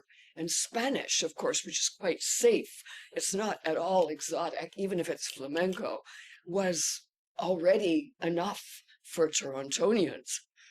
So to give you some idea of what it was like before, God help us. Yeah. We've come, as all of you have said, so far. So now maybe Etna, if you have a comment on that, and then we can open the I think conversation. they kind of covered almost everything. And I would say, because you asked why we're singing what we sing, or why we play what we play. I think it's what our soul wants to take out of ourselves and present it to the world. And it might be Smirneka this time, is a minor songs, it might be Rebetika, it might be Etechna, it might be it's a lot of different stuff all together. And at some point you want to say, okay, now it's the time for me to sing this, because I'm a singer, right? Now next year maybe I want to do something else. So I think there is a need of us to express what we have inside, and this you cannot say in words, and you cannot put only in one pot and say, okay, this is it and that's it. No, it's evolving, and it's and every time is different. Even if at the same time you want to sing 3 different genres, doesn't matter. It's what you want to say. But I think what you did at your concert with Mirna and Walid said before is that if you use the stage wisely, because in the concert you were singing Minor Asia songs, you were also giving the Greek Canadian or Greeks that have been born here, like lived here for many years, you were giving the context of the story of the song So some behind. history, yes. And So that did would some- be for them, a moment of like, oh, that's interesting. Like some people maybe Yes, have so- never heard of that before. So that's what I tried for this specific venue. I tried to do a research on the songs, as a matter of songs, the ones that I chose, and a little bit of history, what Greece has spoken, what the Turkey has, what because we share the same history, the same culture, the same food, the same music, everything. So this is I try to have a little glimpse for the audience to understand why I chose the songs and what I'm singing. Because if they were not Greek and they couldn't understand, at least they could understand from for me, saying this research that I did about the songs. Yeah, that's great. Thank you. As I see in the audience, at least two strong women who have been playing music in Toronto many years now, and I would like to invite them first to share if they want. It's Irene Markov and Jill Nyokos. Go. I'll go because I have to stretch. I need sitting down for a long time is not my strong point. I want to have a glass of wine with you. You. I would like to make appointments right now. I'm completely blown away by all of this, and there's a part of me. This is like therapy for me, and I'll tell you why. I am blown away with what is going on here with your age group coming now and wanting this desire to connect with your roots and the people here and the whole music scene, because I've been looking for that my entire adult life. I met Alexandra completely accidentally. Her father is related to my husband. My husband plays bouzouki, I play keyboards, and I sing. And when I was 28 years old, I turned my entire life around. I had studied classical music. I'm on faculty at the Royal Conservatory of Music. I had studied jazz. I studied with Trichy Shankra at York University. I'm blown away by being here after so many years. And I left York University. I had studied underneath Oscar Peterson. I've sung jazz. And I was like, okay, I have all of this background. In the meantime, I had grown up with Diana Ross and the Supreme, Michael Jackson, Aretha Franklin, right? I have often discovered myself as a musical mutt. And I had all of this training, but I didn't have any way to express it. And in my late 20s, I said, I've done everything except Greek music. So I went on this brand new adventure and I started learning Greek music. Now, I did grow up in the church, so I had Byzantine sounds in my head. My father used to go to church every Sunday. We had to go there as well. And it was at St. Demetrius and Thorncliffe where they had a 35 to 40 male choir who were awesome. They were so good. They actually, do you remember that? They actually performed at Expo 67. So I had these sounds in my head. I take after my father. My father has a Pavarottian voice without any training whatsoever. I think he got so powerful because he would yell at his brothers and sisters, hey, not the other side. Anyways, so I got the musical talent, I'm going to say, from my father. But when I started to learn Greek music, I didn't know where to go. And one of the first places I went to was the Bouette. And you were playing. And I'm like, how is this, obviously not Greek person playing such beautiful Greek music? And I used to come and listen to you. And I was floored. And then I started getting into rebetika. And I met my husband playing rebetika at a small bar way back then. It was called Click on Yorkville. And my husband's from Greece. He's from southern Greece, Koroni. He pursued me, the little shit. And next thing you know, I'm going to call my little genie here, who was born in Germany, because my parents went there first. And they came here, and I was raised in Toronto. So I am a Torontonian, raised in a Greek family. And if anybody has seen my big fat Greek wedding, that was my family. Only it wasn't a comedy. I had the strict Greek upbringing that I wasn't allowed to go out very much. We did a lot of things, in the back door. But anyways, so I had this huge desire to learn more of the music. And the more I learned the rebetika, and then I started learning more about Greece and where I come from. And that was huge for me because I was a little Torontonian, raised in this culture. And you also composed the music for the movie, right? I'll get to that. I'm sorry, I don't want to take up a lot of time, but the reason I'm so enthusiastic and so floored is after 20 years later, I have a Greek band with my husband. We're called Yama's Music. I did write music for my Big Fat Greek Wedding, and our band performed in the second one particularly. I was there. My husband also performed in the first one. And throughout this whole experience, I've been looking for people my age to connect with, but it was very competitive. And now little you show up and you're like, you know, your generation has come together, and Kuna, like you guys, this whole immigrant band, I saw you at the conservatory. It was like, well, I want to be there. You know, I'm Greek, I'm Canadian, but it's just so exciting what's happening right now. And I think this is a fantastic opportunity to take Toronto into a new level and really flourish. And I think the bars out there, they need to, you know, they need to help along the way, and we need to educate them. I don't know what else to say. I'm just overly excited, and thank you for doing this. And oh, I had a question for you.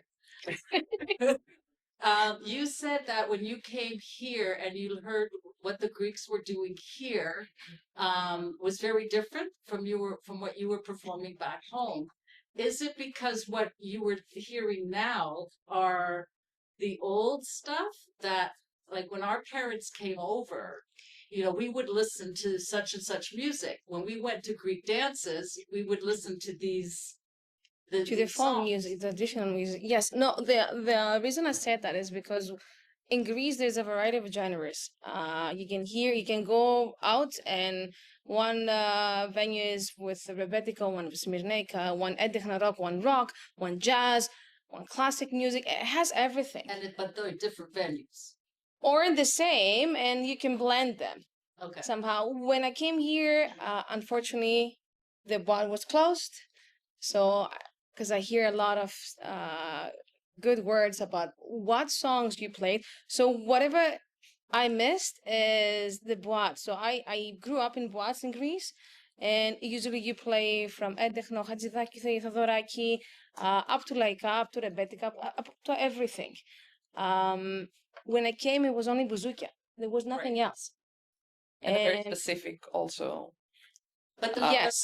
But can Angle. I say the reason why there were so many bouzoukia back then is because that generation had just come from Greece and they wanted to go out and dance and go to the bouzoukia, right? They didn't. Yes, but there are a lot of Greek people that go out to dance with other type of songs, and they have really fun. When that is when you come to education, right? And when you're educated in music, you can see the variety of it. But when I came, it was only one genre, and that's it, nothing else to enjoy.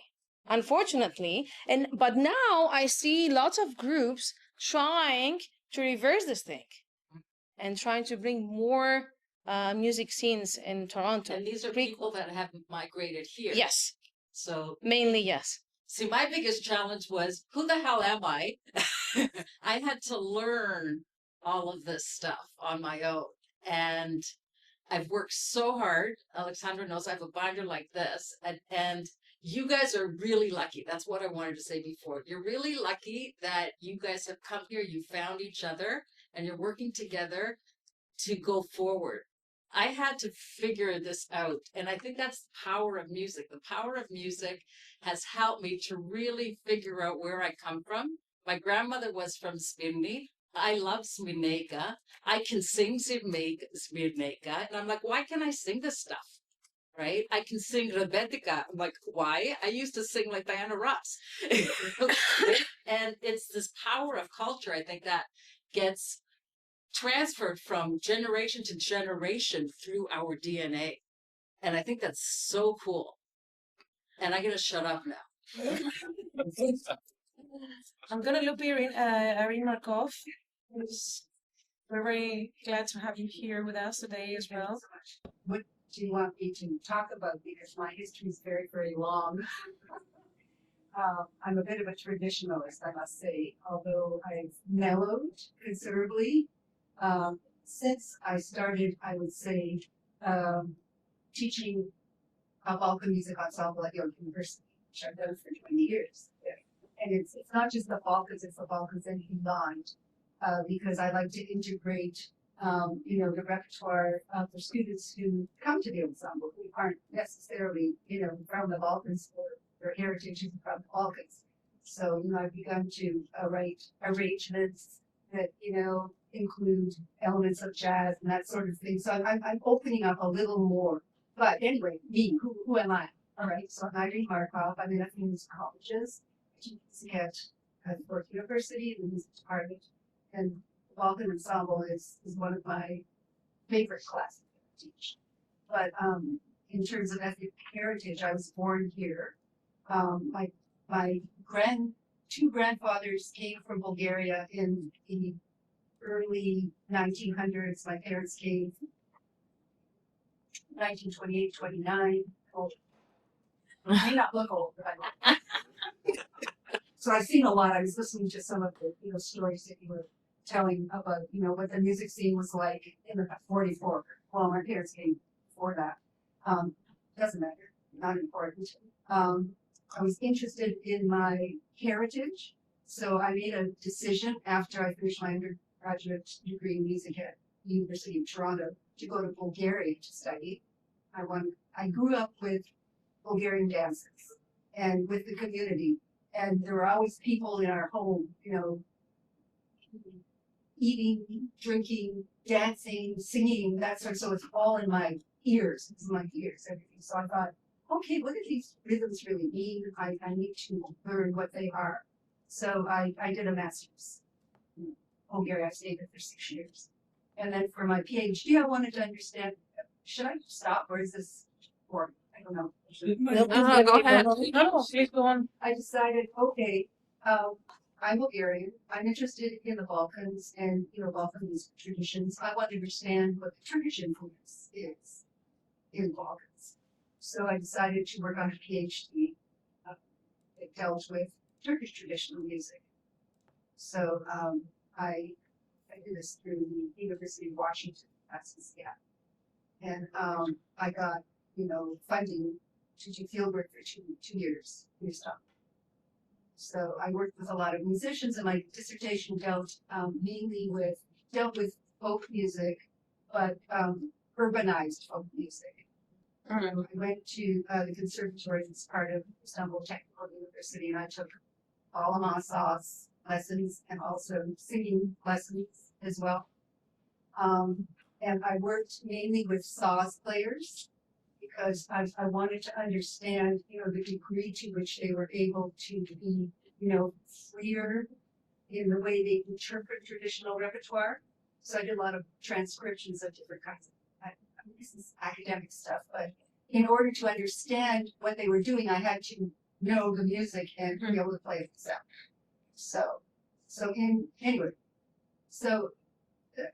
I've taught in different places, but I eventually came back to Toronto, and I direct one group. It's a Bulgarian folk choir.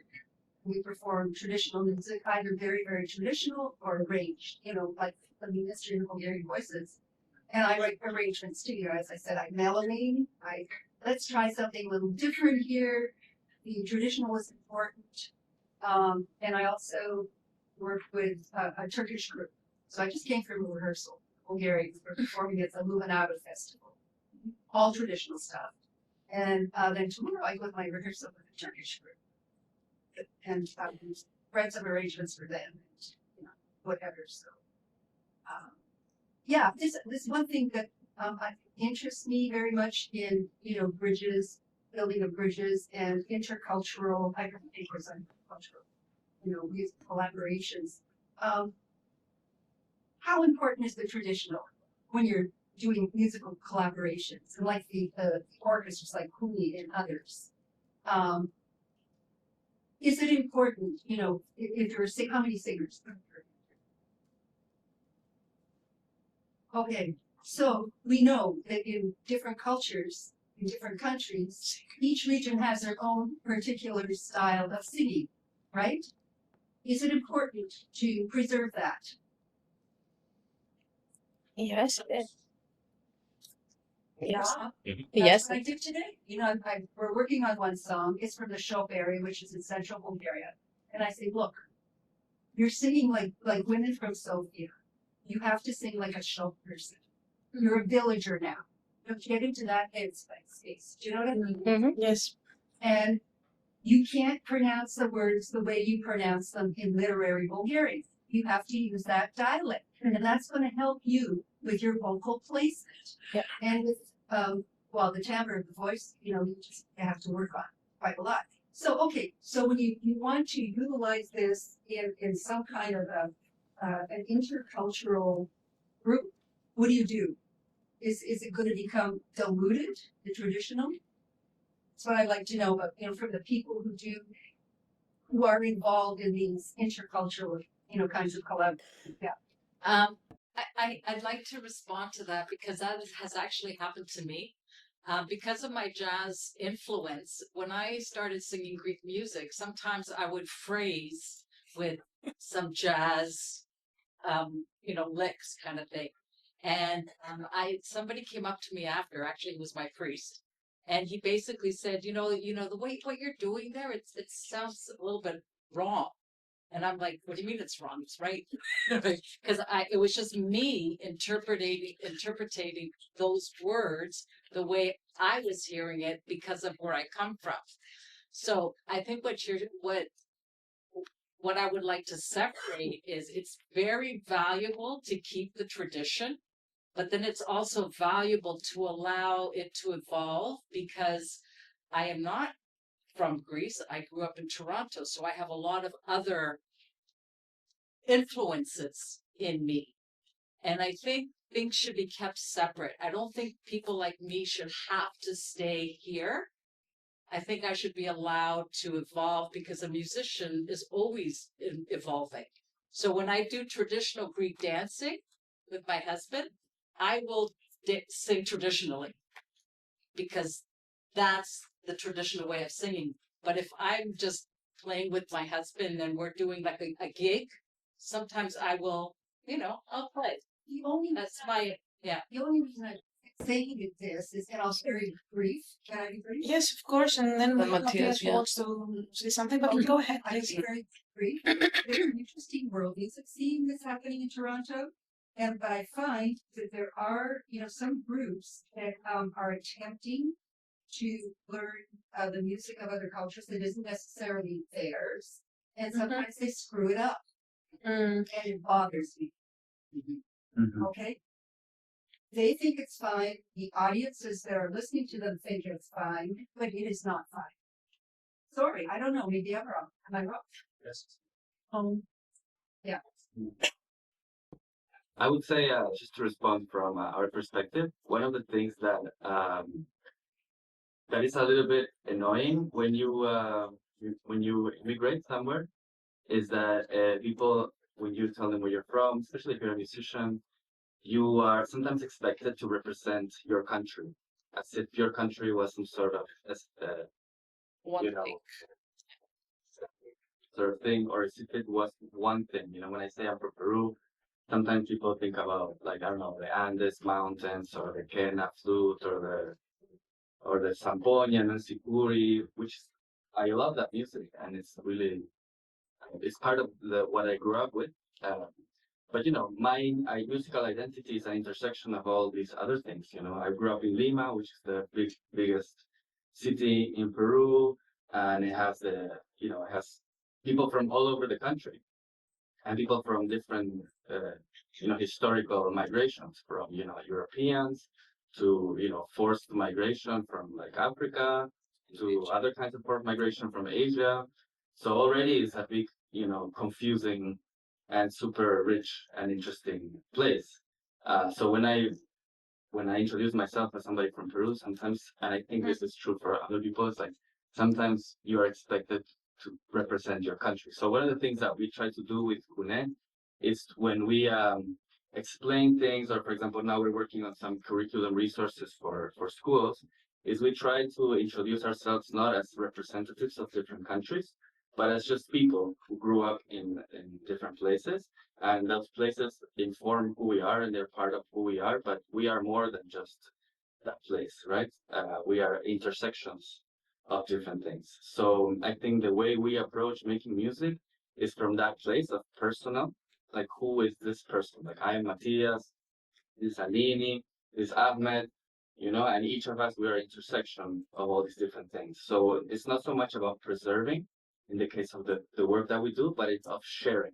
Like I share the things that I know, I share the things that I like, I learn from you. I think what is really the most satisfying thing for me, and I think some people have already said something similar, is that by doing this, by sharing, and it's only happening through time. We've been working with Pune for, I think, 8 years now. So it's only through time and through constant interaction that you start to expand the sense of who you are. And now I'm Matthias, I'm from Peru, I live in Toronto, and I'm also friends with Dimitri, and I'm also friends with Selchuk. And now the meaning of who I am and my musical identity is much more broader because of those interactions. So for example, something that is very interesting for me is a group like Meltemi. Some people might know Meltem or Meltemi, I'm not sure how to pronounce it. But it's this group that was created by Dimitri Betsalakis and Selçuk Suna, And me, for example, coming from Peru, I had no idea about the history of Turkey and Greek. Not even the fact that they share so much culture, all the fact that they're huge, like this history is riddled with violence too, historical violence and conflict.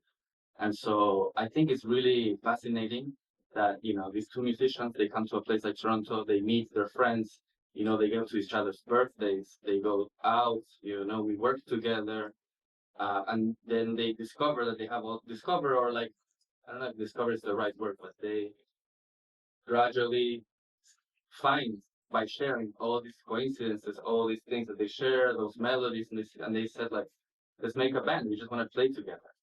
And by just doing that, by exploring, by composing new music, composing new songs that mix all these different elements. Can I just who makes the decisions about what you're going to perform? Who writes the compositions? Are they mainly improvisational? Do you actually get scores? Depends. We do it. We try to do it collaboratively. Sometimes we can compose songs with 11 people at the same time. But sometimes somebody will bring a melody and somebody will say, "Oh, that reminds me of this," and then they'll add a little different thing. Sometimes we get together in little groups and we create like a song, like a structure, like A, B, C part or melody, and then we bring it to the whole group and we arrange it. And sometimes in that arranging, in that like throwing it to the group, somebody will come up with an idea. It's an interesting. We try to keep it as collaborative as possible and as effective as possible. So because sometimes it becomes really muddled. But for example, our music director is Dimitri. So sometimes somebody needs to make a decision. So Dimitri, the Greek, is like, "This is how we're gonna do it," and that just helps us move forward. We have a question. I find that also the important thing is Take a question because from we the work audience. together a lot and we work together over time. Then it just becomes sort of a, I don't want to say natural process, but we just kind of guess what some other person could like add. So maybe I compose a song or a melody and I think, in this part, maybe I would like to hear Ahmed sing because I think that sound would be, No, I'm not thinking about Iraqi, nothing. I'm thinking Ahmed because that's the person, that's my friend who is in the band. Yeah. How much do you have you learned about the other musical traditions? I've learned a lot, but I haven't been a systematic study. I did my master's in ethnomusicology at York. I don't know, and a lot of this thing, for example, I was talking about Turkey and Greece and the history. I didn't read it in a book. I heard it from them talking, and not even talking because they don't talk about it very much. They just mention it here and there. But you just experience it.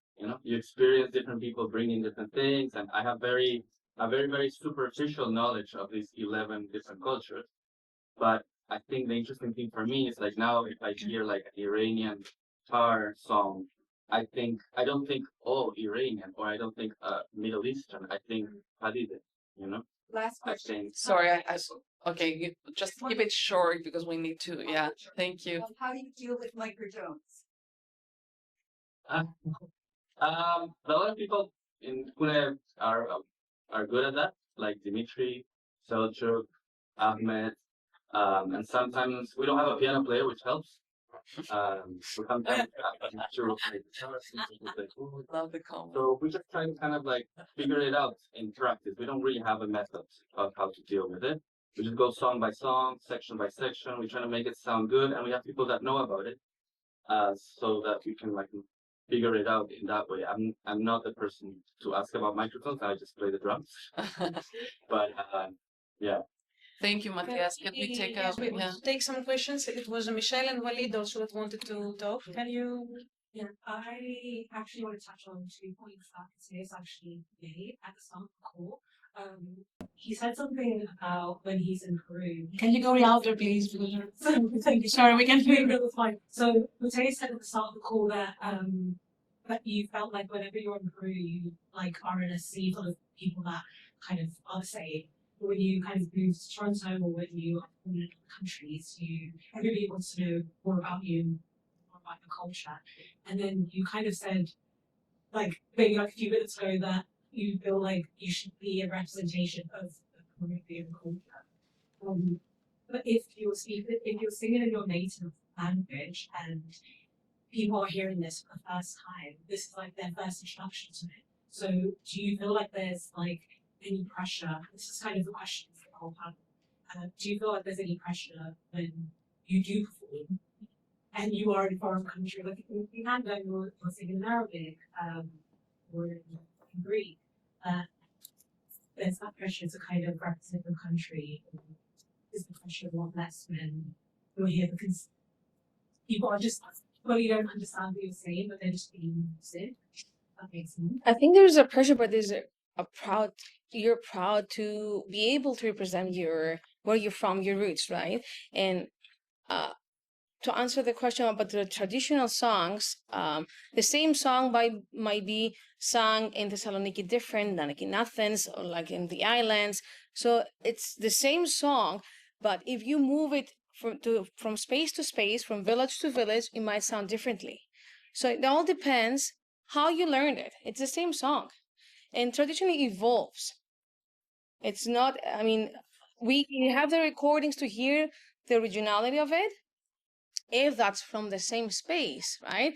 Because as I said, the same song might be slightly different in different yes. So it's kind of depend. I'm feeling very proud when I have to sing something from Greece, personally. The stress is to be able to pass it on to the audience. That's my stress, nothing else. That's for me. Does anyone wants to take on the question of Michelle's question? Otherwise, we can. Michelle, do you want someone else specifically to? One bit, I mean, it was for everybody.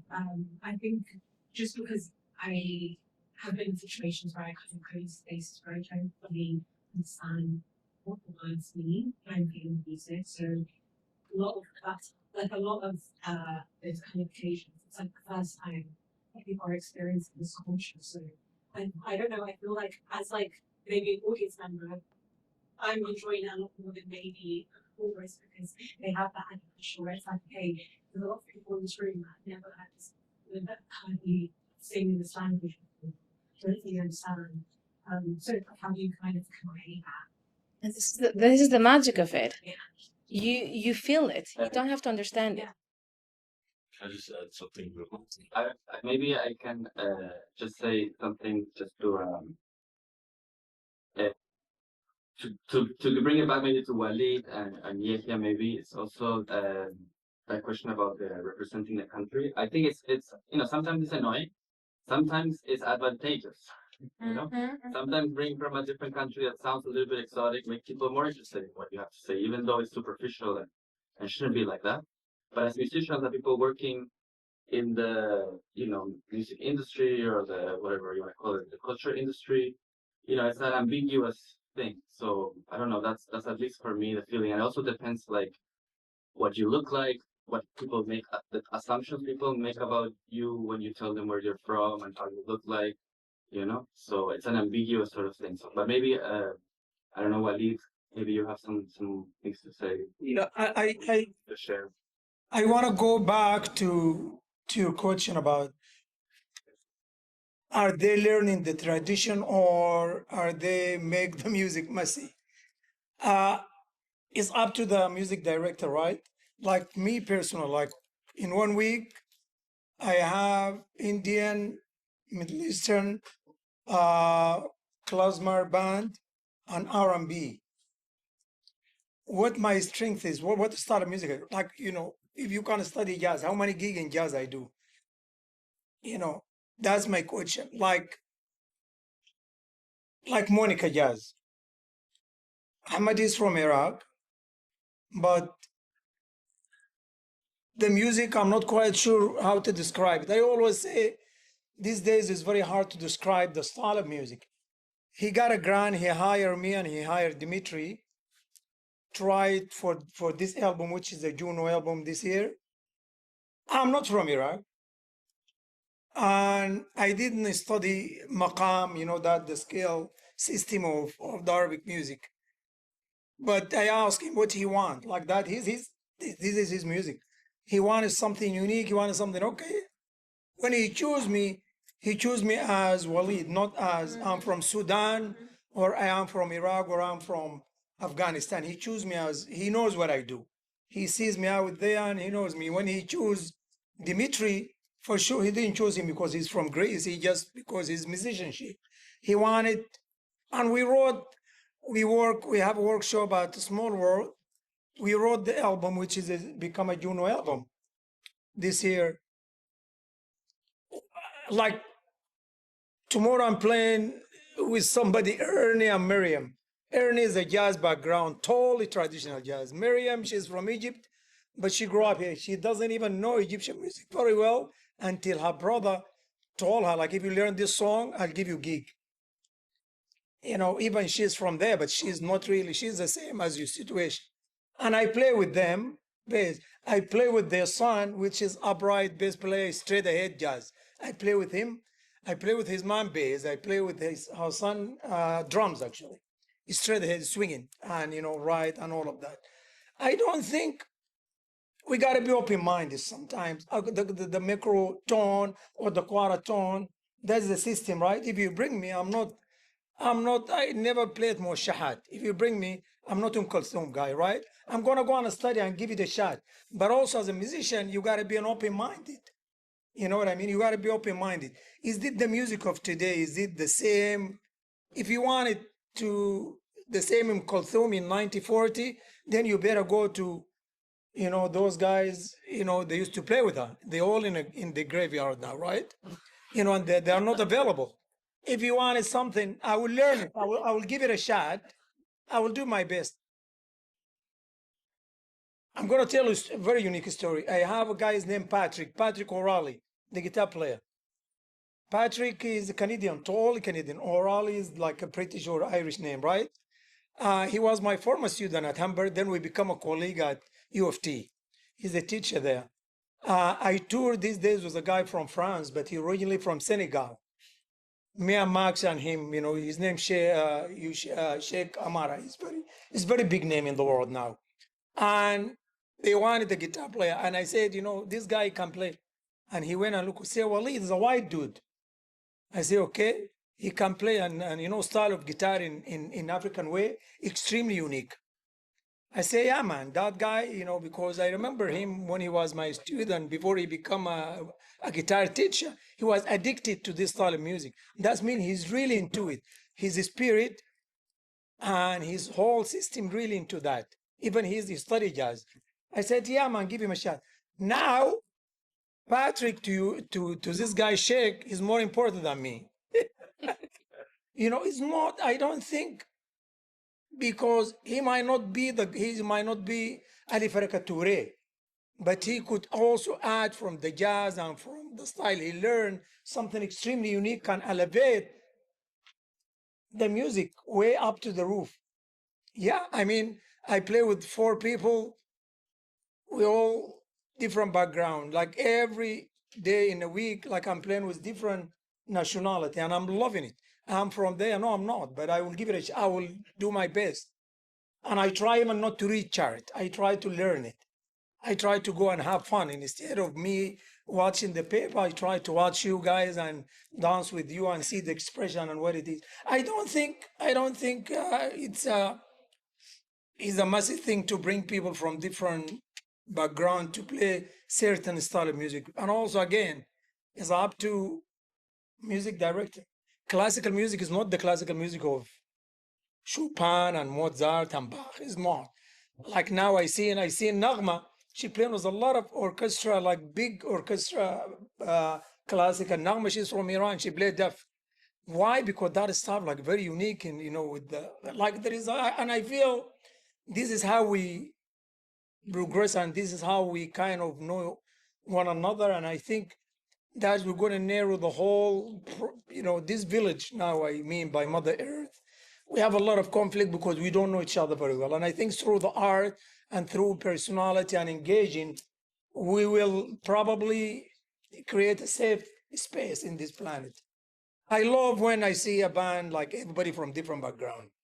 I play with Matthias and a lot of different format, and we play in maybe Yahya is gonna give me a gig. Hopefully, I'm just joking. And it's a beautiful thing. It's a very well we learn. We love to learn tradition. We are curious. Curiosity is the most important part. Let's have your last comment or question, then we wrap up. Just back to your point, I think there's a difference between preservation and innovation. I think preservation is very, very important. And it's I'm just thinking of that. yeah, no, of course, yeah. And just to kind of build on that, I think it's very important, but it's also kind of like an exact science. Like what you were saying about you have to kind of go for that village dialect of Bulgarian to kind of get that feel for it. And I think you need to preserve culture in that sense. But at the same time, I feel like for me, I'm not formally trained in anything. I just kind of pick and choose the ideas that I know and I was exposed to like a child and growing up in Egypt and here and all that. And part of it is just because I'm lazy, so and it's easy to like make your own thing than to learn something like already that exists. So I think preservation is very, very important to carry on those traditions. And I understand completely what you were saying about like if you're claiming to be like, oh, this is so and so, you have to honor it in that sense. But there's nothing wrong with incorporating all those like different styles and saying like I'm using that to create something new. Yeah, no problem with cultural, Yeah, no, of course, yeah. but the musicianship has to be at a good level. Exactly. There has to be respect for the tradition. To me, that's what it's got to be. Exactly. Yes. And that's why I don't do it because What would you like to see that? but mostly like singer-songwriter type stuff. I mean, again, hard to describe the genre. But We're talking about Egyptians being funny. Do you know George Sawa? yeah. Yeah, George Sawa is a good friend. No. We have another comment here. I just have a quick question, a marketing question. When I did a CD in order for me to try and figure out who I was. So I had this classical piano background. I played saxophone. I know Ernie Toller. We went to high school together. Say hi to him tomorrow. Yeah. So I arranged a band for piano, saxophone, drums, and bouzouki. I think that's right. And then I did this original piece of music. It was based on Greek folk rhythms with all these other influences together. And then I had this product that I had no idea how to market it.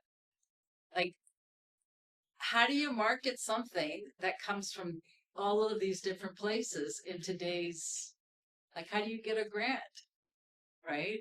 Any experience there? Because I want to do it. Yeah, I'm the worst.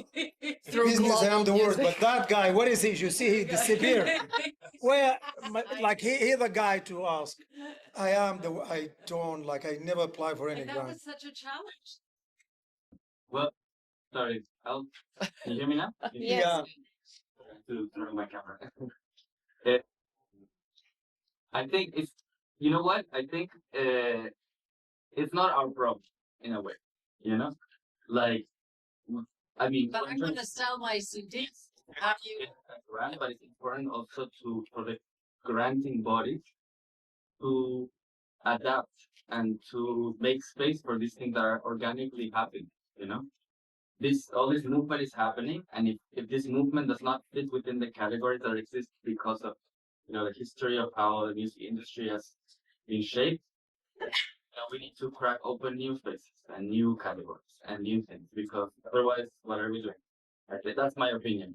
I think it's important, yes, to strategize, and that's how we managed to get some funding, is by strategizing and trying to fit within what is already there, but at the same time push the boundary a little bit, like push the edges, so that we can, because we need to, like Walid has been doing in the previous generation, we need to make space for the next people that are coming after. So if we only adapt to what is there and we don't push the boundaries, we push the expectations, and we don't create space for the future generations that are going to be even more radically diverse than we are, because now they're being born with parents that are from 2 different places, and some of them parents that have parents that are from 2 different places, and so one thing that I wanted to say before when you were commenting was that, because now Kunes, we're making curriculum resources, and this idea of like, we are not going to teach you about a country, we're not going to teach you about we're not going to teach you about a country, we're not going to teach you about a tradition specifically, we're going to teach you about this person, who is this person, and what is their music, and what do they do, because I think it's important also, we're kind of modeling a way of identification, right, for kids, especially that are born in cities like Toronto. They are born in Toronto, they're from Toronto, their father is from China, their mother is from, I don't know, wherever, Argentina. And we're modeling a way of like, I am all these things. What I am is made up of all these places and all these things, but they do not define me. I am that, and I'm more, and I'm beyond all those expectations. So I think that's sort of what we're trying to model, and that's in response to what you're saying. That's also a message maybe that we're trying to send to the whoever music industry awards or like granting bodies. Yes, you have your categories, but there's new things coming. New people are coming. You need to open up, just like sorry, Sylvia was saying. Toronto was like this certain way 80 years ago, 50 years ago, now it's different. So now you have to adapt. Trying to, are you, I'm not interrupting you. No. Okay. Trying to, I just want to make a comment and I want to interrupt you. That's why I wasn't sure. Just got very excited. So, just to try, slowly wrap this conversation up. I believe that one of the things that I have seen more in theory and less in practice, unfortunately, but it's for sure, I believe, that new things come after social and the musical and cultural encounters, and are born through when we try to serve our art and what we believe on it, rather than try to fit into different labels. It's different. It's a different question how we follow and how we serve one aesthetic and how we respect it. And it's another question if we can be extrovert and open to different and new inputs in that. And from that, I would like to quote a little bit and paraphrase Doreen Massey, who has been talking about spaces and how place is a constellation of different identities and cannot be perceived as a product of an introvert looking approach by trying to dig into the past in order to find any originality in that. But on the contrary, it's something. Place is always in process. Is a product of interrelationship of space and of culture. And I think same goes with music. I want to thank you all for coming and for sharing and for participating, especially the panelists, Athena, Yehia, Walid, Sylvia, and everybody from the audience, and my wonderful colleagues and our team for the HHF Curriculum Archives that gave space to a workshop on music and space to happen. And I suggest, if you want to continue this conversation over lunch, or perhaps if some people, because I saw some guitars here entering the room, I don't know. What do you think? Let's have some lunch first. Thank you.